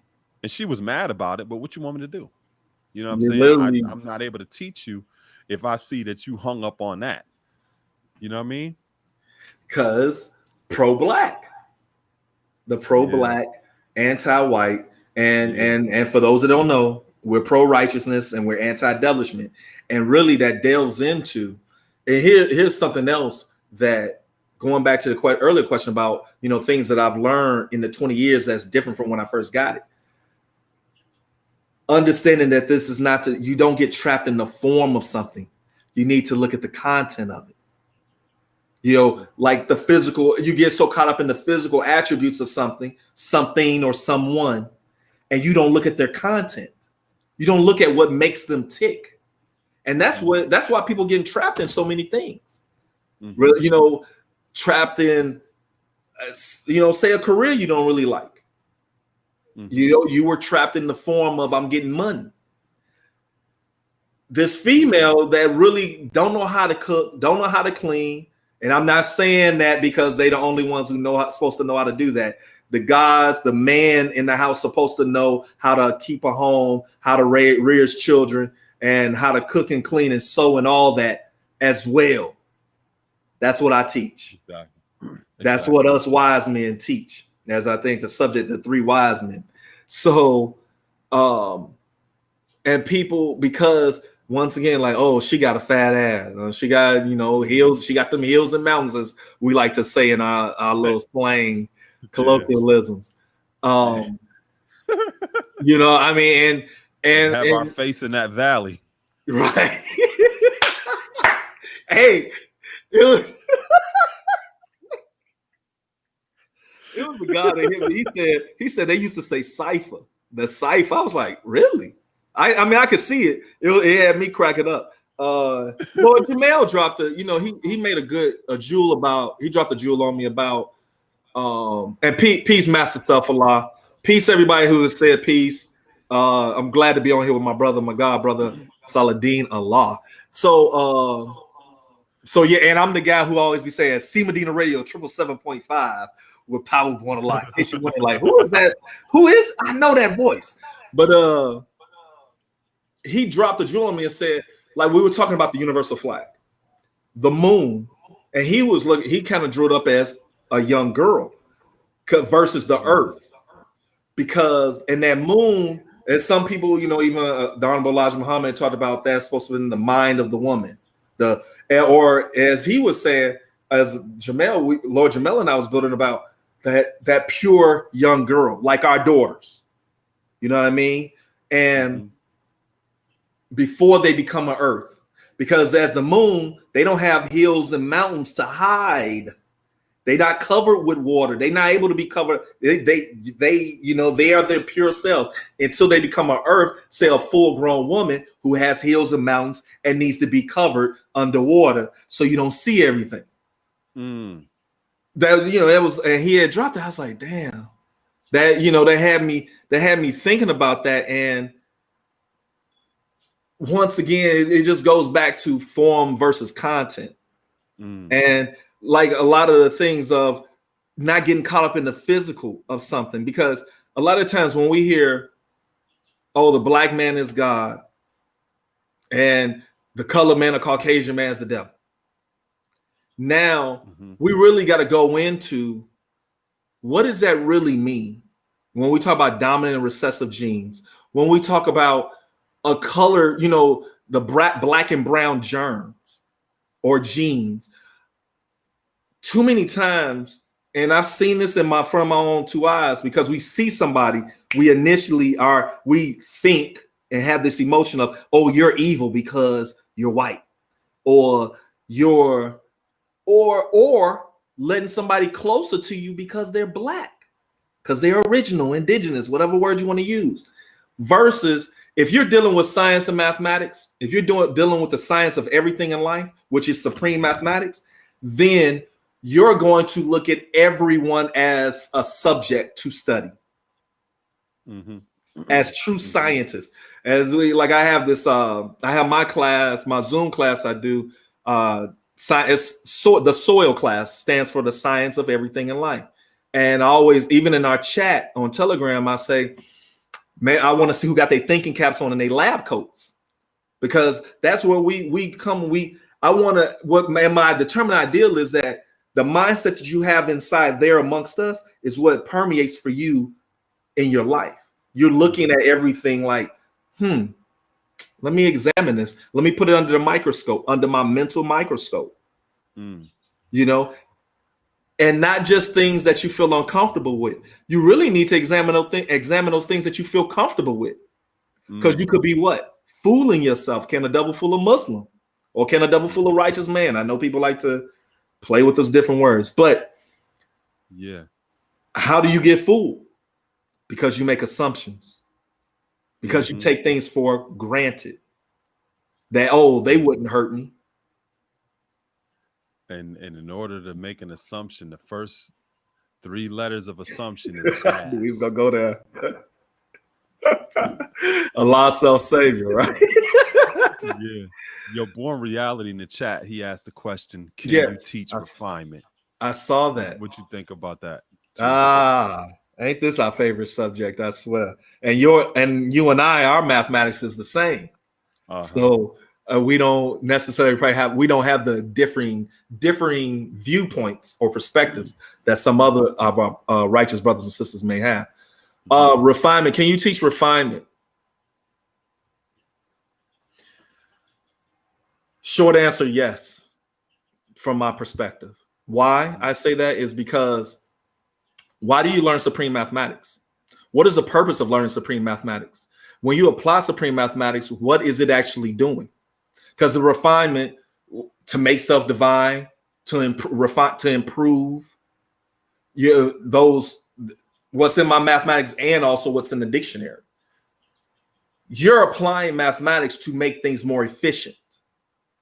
You refine something. You refine a process. Why do you refine the process? To make it more efficient. Why do you use supreme mathematics? To make your life more efficient. So if I'm teaching you supreme mathematics, if I'm putting that on display and you're learning it, because we're self-taught, so you're teaching yourself, how you absorbing this and teaching yourself, oh, I should think about it some more, and then start moving on what I know, not on what I don't know. And therefore, then I got a clear mental picture of what's going on. So when you're doing that, you're striving, you're actually teaching, you're refining your ways. Because before, what were you doing before you got the mathematics? You were stumbling, tripping, falling, pissed off at blaming everybody else for your own mistakes. Now, as you progress through our curriculum, you find out, okay, everything can be broken down in a mathematical form, and I can answer it with mathematics. And then you go into the alphabet, and now, oh, I'm supposed to be able to save myself. Then as you progress through the lessons, you'll see things. Oh, first degree, student enrollment. Who is the original man? You find out you're a maker of what you're dealing with. Now what you make, you got to own it. So now, as the old phrase says, don't throw a rock and hide your hand. No, if I make a comment, like I say, yes, my degrees say power or refinement. I have to show and prove and build on. Now, am I going to waste time arguing with you about it? No, I've been in this too long. I get it. I respect what a person has to say about it, and my brothers that I'm close with. So, but we see it differently. And that's what makes us unique. We're not robots. And like the guy said earlier about, as you said, what you say, religiosity. if I'm pronouncing it correctly. Whereas, well, like we had to start this off before we started building, we had to start singing the Enlightener. You know what I'm saying? Like we gotta, like, let's do that. We gotta, when we finish, we gotta sing that. No, we build, and everything has its appropriate time too. Everything is appropriate based on the situation, and that goes back to doing the knowledge. If you're doing the knowledge, which is look, listen, observe, and also respect, then you're able to be aware. You're able to assess what's going on and is it right. Like sometimes power, the use of power is appropriate. Then the word of refinement is appropriate. They're not saying they're different. They're actually just saying they're the same form of a different. They're a different form of the same content. I'm gonna stick with those two words, form and content. Which you had a great build on this recently about that. That I did the knowledge to on YouTube. A lot of times I end up catching my brother's builds when I'm working out, or it's always after. I hardly ever catch these lives. These darn notifications don't be rocking like they're supposed to. But yeah, so that's how I see it, God. I think in the essence of using mathematics, you're saying you want to refine yourself, and you have energy. Energy is another word for power. How are you directing that energy? If you're wasting and shooting it all over everywhere, dealing with a bunch of women that you don't know jack about, you just shooting off, not to get too graphic, but you're not being efficient. And that's to me that should be, when you think about refinement, think about efficiency. That's what I say. Peace. Yeah. And then also too, it implies responsibility, because if you're talking about teaching that, then you're also telling people that you're responsible, and that you're demonstrating that in terms of representing the standard of what it actually means. And then also the flip side of that is it's also about, is a person willing and do they have the capacity to even learn refinement? You know, are they striving to improve themselves? In terms of womanhood, one good example of refinement is Felicia Rashad. And Debbie. A good example of refinement when it comes to decorum, etiquette, all of those other different synonyms or words that are associated with refinement. The way in which she expresses herself, her sense of femininity, she can teach that, and I'm sure she has taught that formally and informally. But how many women are even willing to learn that? You know, it's like some women are under the impression that to get something done or to get their way, that they have to force it, or they have to be loud, or they have to express some masculine form of dominance in order to get their way, when in reality, true power in that form of refinement is to get your way with a few well-chosen words or a glance. That's refinement. Not yelling to get your way, but to just glance at somebody and them to just move and to get shit done. That's power. And it also demonstrates a form of refinement when it comes to etiquette, decorum, and just the way in which you're able to express yourself. You know, so it has a lot also to do with a person's willingness to even want to learn that, because you have examples of refinement all around you. But unfortunately, we live in a Western society where delicateness, modesty, etiquette, all of those various different forms of refinement are seen as weakness, as opposed to the actual real power that it has. You have a lot of people, especially women, that look upon those qualities as not being demonstrated as something that they would like to aspire to. But again, it goes back to what I was saying earlier in this build about how certain things of value appreciates over time. When you look at a woman like Felicia Rashad, you can see the value in that delicateness and that femininity and that etiquette that she expresses now in her older age. And you see a lot of younger women who look at her as a standard and say, you know what? I would love to be able to express that form of patience and femininity and beauty that she's able to demonstrate in her age, Right. because it's only appreciating in value over time. You know, you look at a woman like a Cardi B in the way that she expresses herself. Mm-hmm. Could you imagine seeing her in her 60s expressing herself in that way? That doesn't have value to it. It's not sustainable.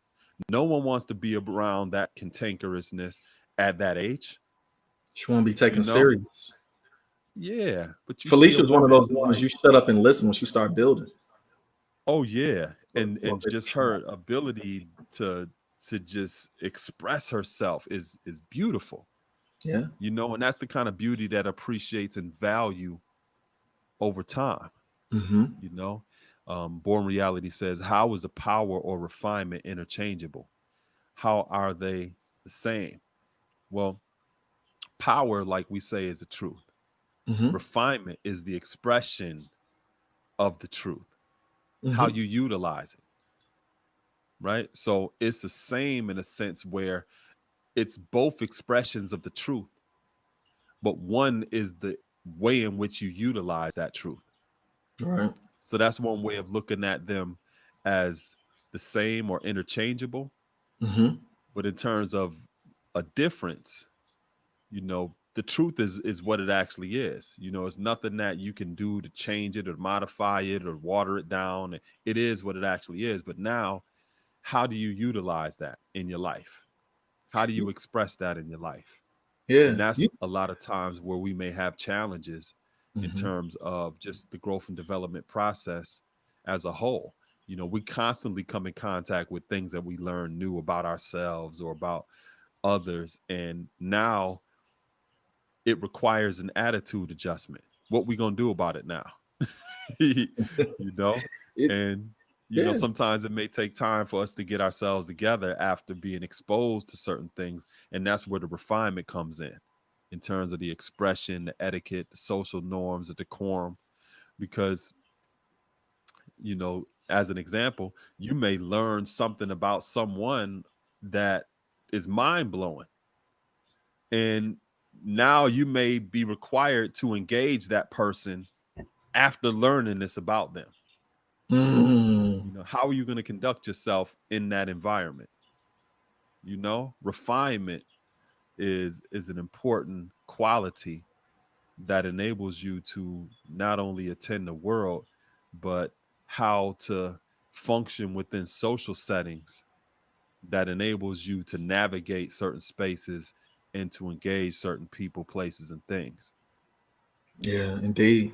Hmm. One thing I would tell people, I would tell the family in here in peace. I saw peace Josh Shamel, PhD, peace to the big brother God, peace to my sister, Yeah, peace, Queen Josh Beautiful Jamel. Shabon. I want to say peace to everybody. So Peace. remember, not mathematics from 1 to 9, knowledge to born is in within each principle of mathematics. You take knowledge and take that Mm, from knowledge to born. You take wisdom and take mm, that from knowledge to born.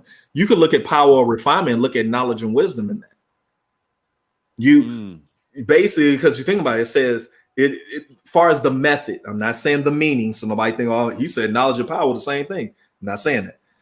And I'm not saying wisdom and refinement are the same thing. However, you could see the correlation mm, because one, that comes with that energy, and then the refinement is how you manifesting it.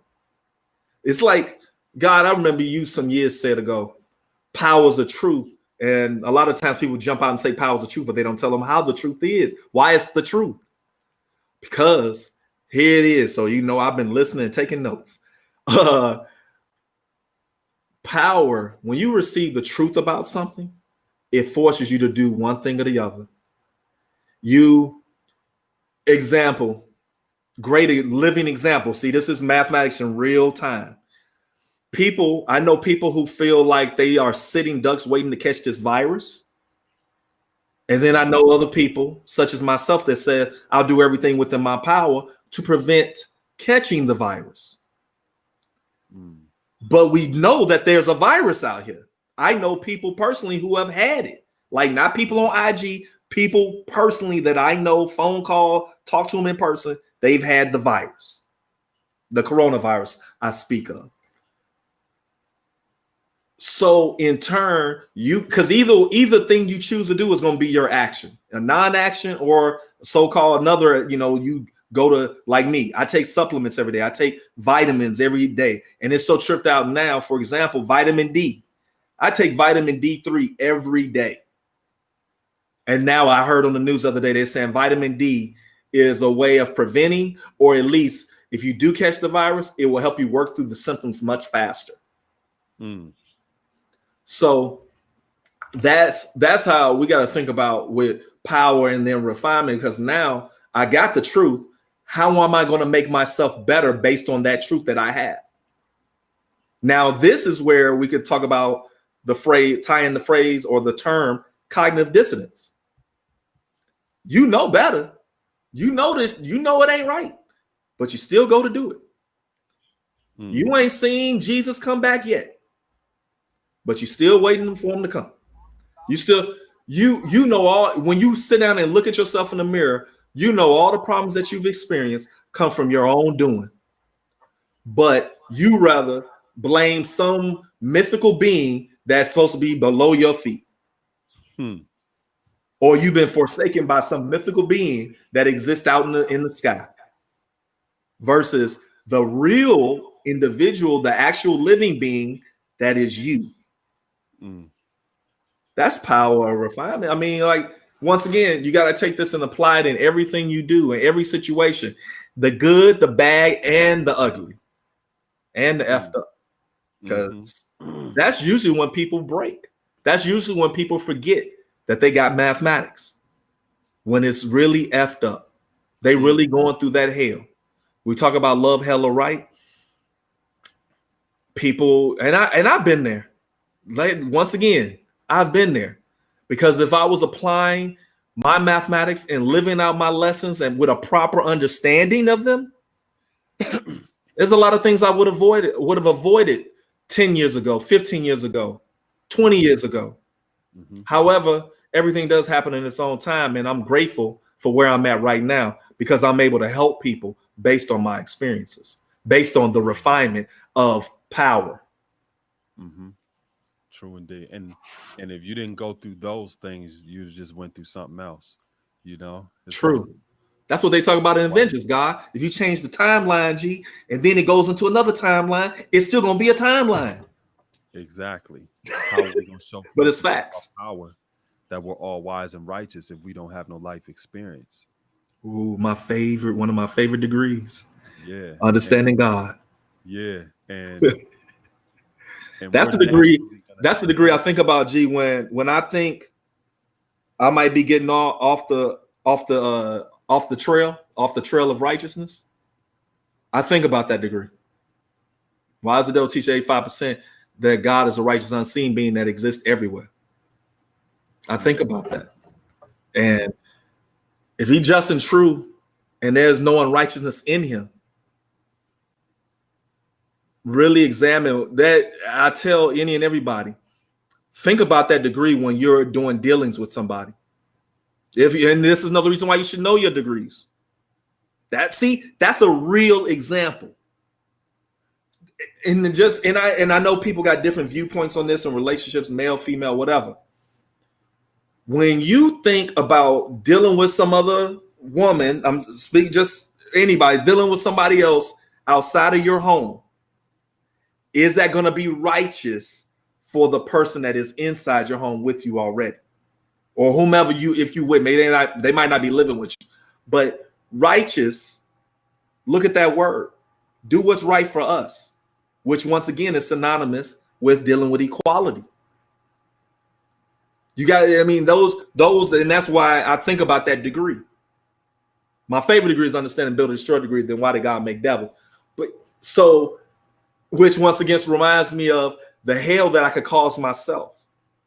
If I truly understand we got knowledge, build, or destroy today, and then that's the understanding. If you truly understand how to build or destroy, and what can come from it, because then we think about build or destroy, we go to that build or destroy degree in the 1 to 40. What makes rain, hailstorm, and earthquakes? In fact, that last sentence says, in fact, all of the above is caused by the Son of Man. So if you don't leave off of here with anything else from my brother or I, you cause everything for yourself, good or bad, so-called good or bad, positive or negative. And that means if you could cause it for yourself, you can get yourself out of it. You can handle it. It's not, am I building? No, I'm not. No, I'm not building on polygamy. That's a heavy subject. And I don't think my brother brought me on here to build about that.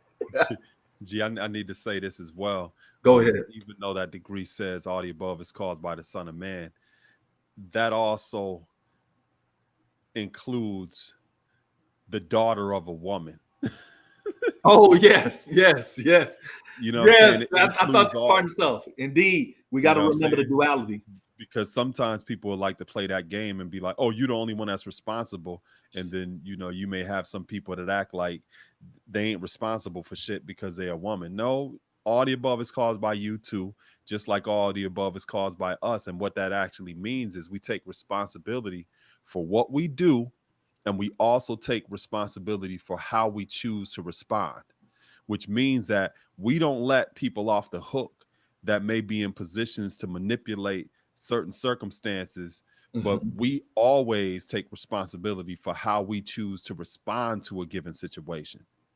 And it's important to say that, because sometimes people will act like you don't hold other people accountable, or you don't hold institutions accountable who may be based upon white supremacy, or they may be based upon a lot of different things that create circumstances socially that makes people a little bit more susceptible to certain circumstances. So they're held accountable for what they do and how they set things up. At the same time, we're always responsible for how we choose to respond to a situation. You know what I mean? Indeed.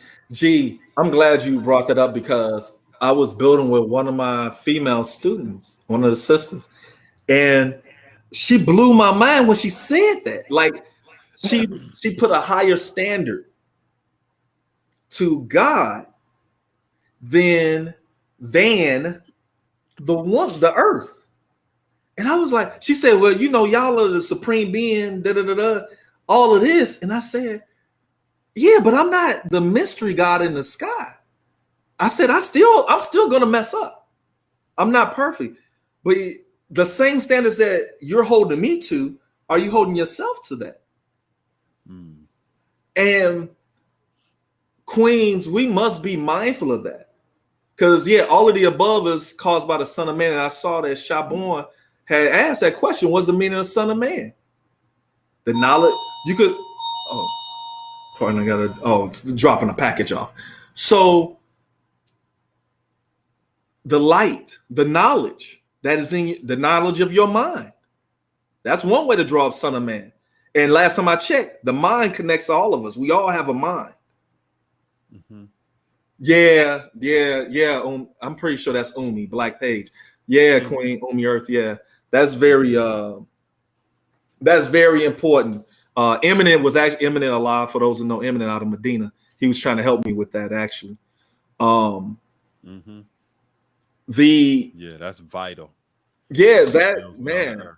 Because like that's a land. They have their, just like God should build with gods that have their head on straight. That's another thing. And Earth should build with Earths that have their head on straight. Because like, I think Asia and I might have been building about this. The trauma, teaching people, a person that is still sitting with trauma, trying to teach this way of life, is going to teach a traumatized version of this way of life. For those who, y'all seeking knowledge of self and all of that, I got to put it back on you. Like, I got to give you, that's the homework you got to look out for. You got to watch out and see, be able to detect and see, like, damn, what place are they teaching me from? What mindset are they teaching me from? If they've been hurt by women, they're going to teach you to this. They're going to teach you to have, in their own way, without ever saying the words, I dislike women or I have a disdain for women. They're going to teach you in the energy, the form by which the mist, the fine mist they teach in, is going to have a disdain for women. Yeah, they're going to And be Earth's the misogynists. gods too. Earth as well. They're going to be misogynists, Right. chauvinistic with a lot of the things that they're talking about. What's the word? What's the words if a Earth is teaching a sister that, and she got trauma Misandry. because, huh? Misandry. Miss Andrew. Mm-hmm. Yeah. Yeah. And we all come with baggage, even True. when you're learning from somebody, we're always going through a process of growth and development. It's not a plateau where you meet somebody. So we're always striving to work something out within ourselves. And that's baggage that we bring along with us. Dissatisfied is a hell of a Hell of a drug. drug. I like that. Yeah. One of the brothers was saying somebody told him, if you're 30 years old, you're too old to learn. And I wanted to just add on about that. I could build on A that lot for of a while. times when people are saying that once you get a certain age that you're less likely to learn, a lot of times people are basing that on the lifespan of a human being. So in Mhm. other words, the later that a person strives to pick something up, the more difficult it actually is to learn something. It doesn't mean that it's impossible, but it just means that it's much more difficult because when you're looking at a lifespan, that person has already lived a certain amount of time in their lifespan, which means that the later they pick something up, they are less likely to apply that to their life with the amount of years that they have left in that lifespan. So, for example, if your lifespan as a human being is 65 years and you're striving to pick something up at 40 years or 45 years, you've Mhm. already basically lived your life. And it doesn't mean that you can't turn some things around or to get some good years left. What it means is when you're looking at a person's lifespan and their trajectory, it's best to strive to reach them as early as possible when they're much more receptive, which means that they have more years left for them to live applying what it is they've learned earlier in life. So, for example, I'm culture equality. I just turned culture equality. I'm Mhm. 46 years old. I got knowledge of self when I was wisdom cipher. I got it when I was 20. So what that means is I've lived longer on this planet with having knowledge of self than living on this planet when I didn't have knowledge of self. And that was because I got it early enough. So my lifespan and the contributions that I make to this world is going to be more from the perspective of having knowledge of self as opposed to living a life where I didn't have knowledge of self and the type of contributions that I've made without having knowledge of self. So again, it doesn't mean that it's impossible. It just means that it may be less likely or a person may have more challenges to applying this culture to their life because they've already lived so many years not having knowledge of self. So it doesn't mean that it's impossible. It Right. just means that there's more challenges with a person striving to learn anything as they get older in life, whether that is learning to play the piano when they're in their 40s, learning a new language. We're talking about learning an entire culture. Right. You know what I'm saying? Being So it's dropped right more in the middle of likely Tokyo. to acclimate a child to learning this culture and Right. immersing themselves in this when they're young, as opposed to a person that's already been set in their ways and they've already lived a great amount of their lifespan in learning this culture. So, Yeah. I mean, it's like I'm here in Chicago and did you that make sense to you? yeah. Yeah, yeah, yeah, Yeah. That yeah. makes a lot of sense. I mean, like I said, you plucked me out of Chicago and dropped me in Tokyo. Mm, And I need to, I mean, good thing I know how to fast because I'm probably gonna go without food for a while because I don't know what's safe to eat mm, or China, you know what I mean? Like knowing where am I gonna lay my head at? I need food, mm, clothing, and shelter. That's the first mm, thing I need to, and I gotta learn how is that obtained in this particular culture. mm, Because I could offend somebody. I mean, like I remember, I think it was something I was watching, like over in the Middle East, say in Arabia, whatever, if you have your feet, the heels of the bottom of your shoes showing towards somebody, that could be considered an insult. Say you prop your feet up, you know, once again, knowing that way of life. So, and I think about and I saw that like Shabon was saying when she got knowledge, in which I was, it's a beautiful thing is we was in the same classroom. So for some people, and I think about the age thing because that once again I mentioned earlier that I've gotten challenged on that or questioned about it. Because I would say we teach knowledge and wisdom. Civilized means teach knowledge and wisdom to all the human families of the planet Earth. So if a person really has a desire to learn it and live it out, then why would I keep that from them just because they're free ad cipher and above? Or we culture freedom wouldn't apply to 40 or more. So I've had 4 men between the ages of 40 and 50 knowledge 120. So that could debunk that's why like the guy said, it's not impossible.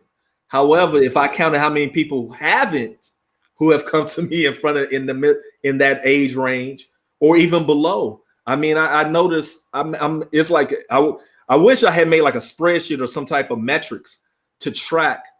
Like I even look at now how I approach people. Like I notice the younger people I teach that are in their 20s and 30s, they tend to seem like they like the one-on-one approach. Whereas the older people that I deal with that's around my age, they like being in a group. They like being in a cluster. And in this, and I haven't totally figured out why that is. And like I said earlier, I spoke to some of the other guys. And I want to ask you this, Saladin. Have you noticed a trend? Because I know you get hit up a lot of the age level going up of people who approach you about this. Oh man, I haven't tracked it. But just off the top of the head.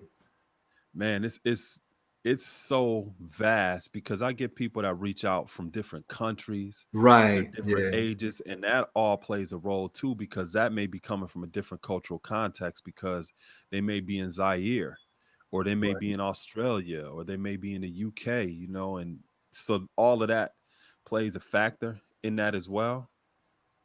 So it's kind of like it's just so there's nothing that I see right now that um,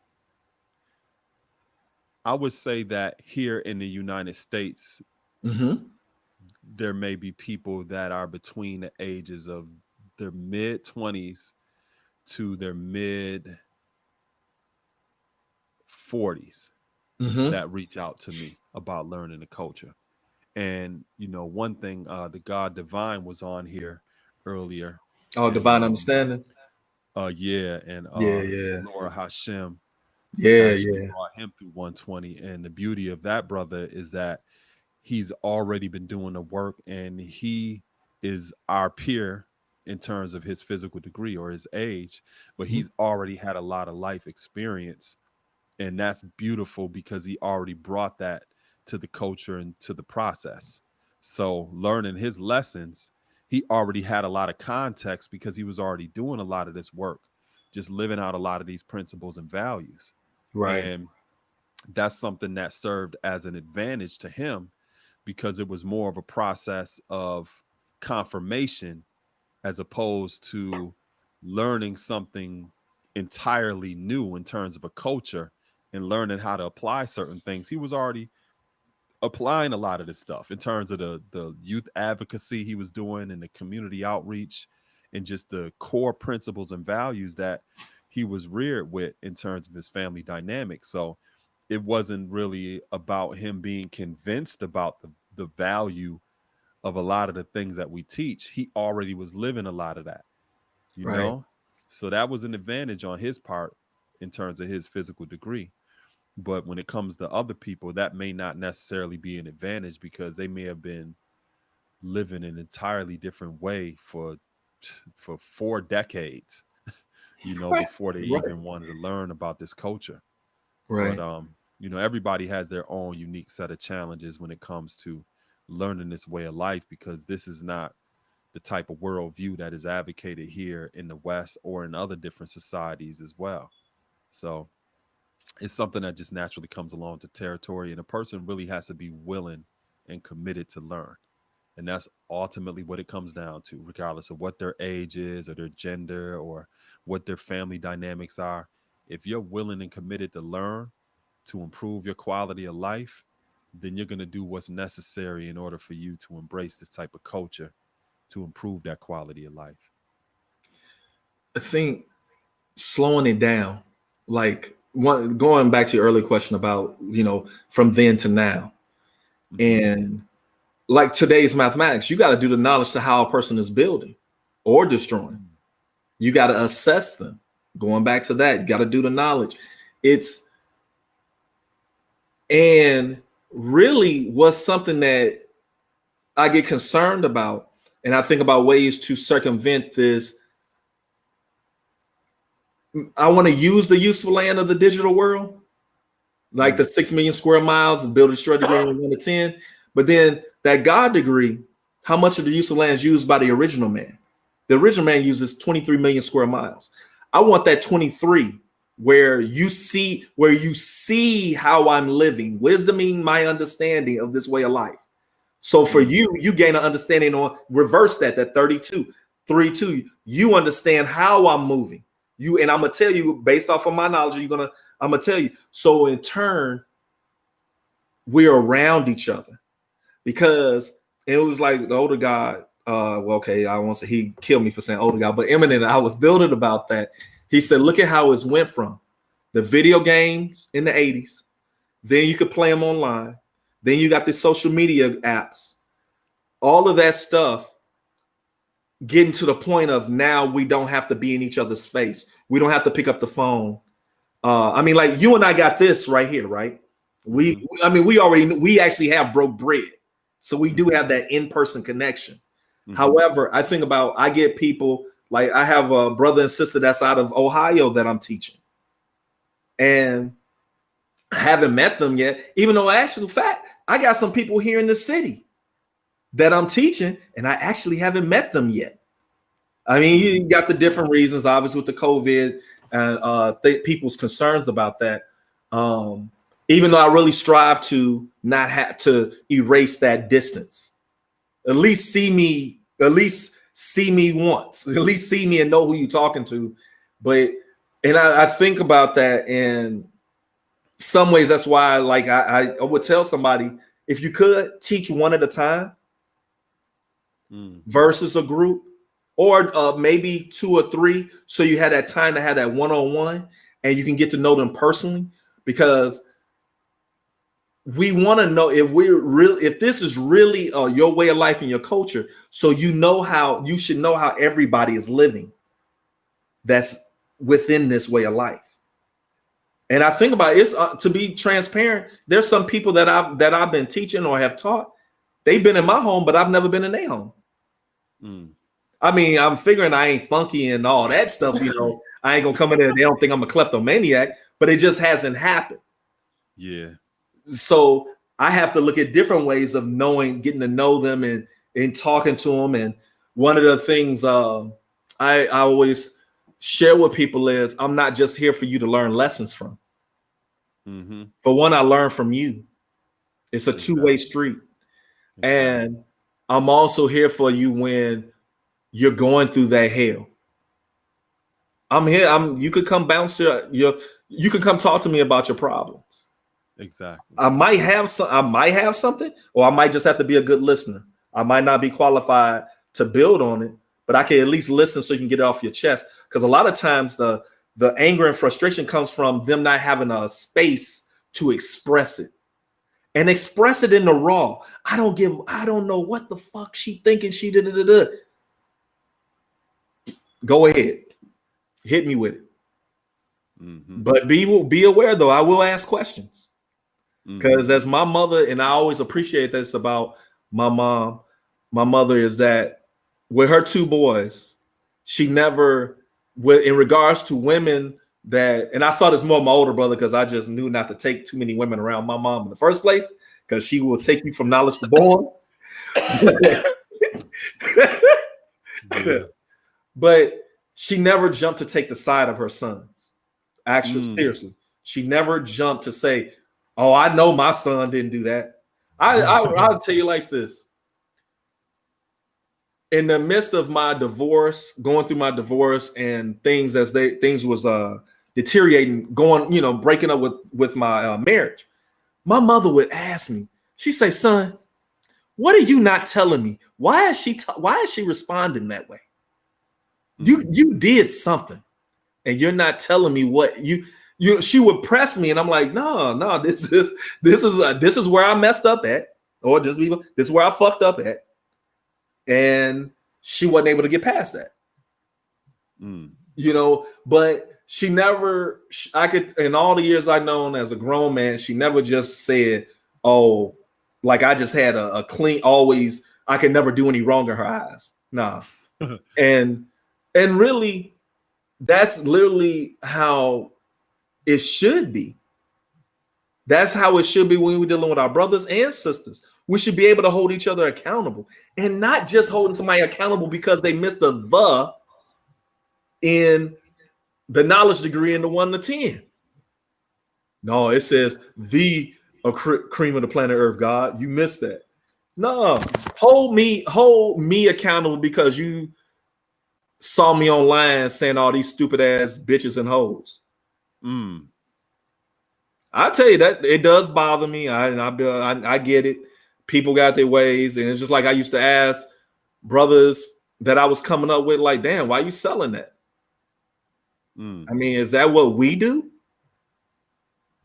And those are questions that don't get asked. We overlook when somebody's stumbling around to show and prove, smelling like old Milwaukee, and we got babies out there. I could go back to 2019. My daughter, Sapiens, she pointed out the music was inappropriate. So in 2019, so she had to be between born, well, she would have been born. Wait, no, 2019, 2020. Yeah, she would have been born years old because her born day is not until August.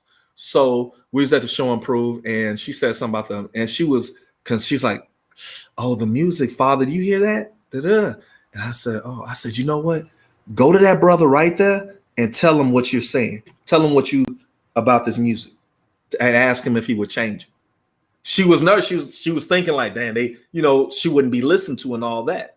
But I let her go ahead. It was only like 10, 15 feet away from me. I was able to watch. And she went up to him, you saw them converse, and he changed the music. And that's the accountability in real time, that age did not matter. It didn't matter that it was a 9-year-old that walked up to, I'm figuring this brother had to be over 30 years old.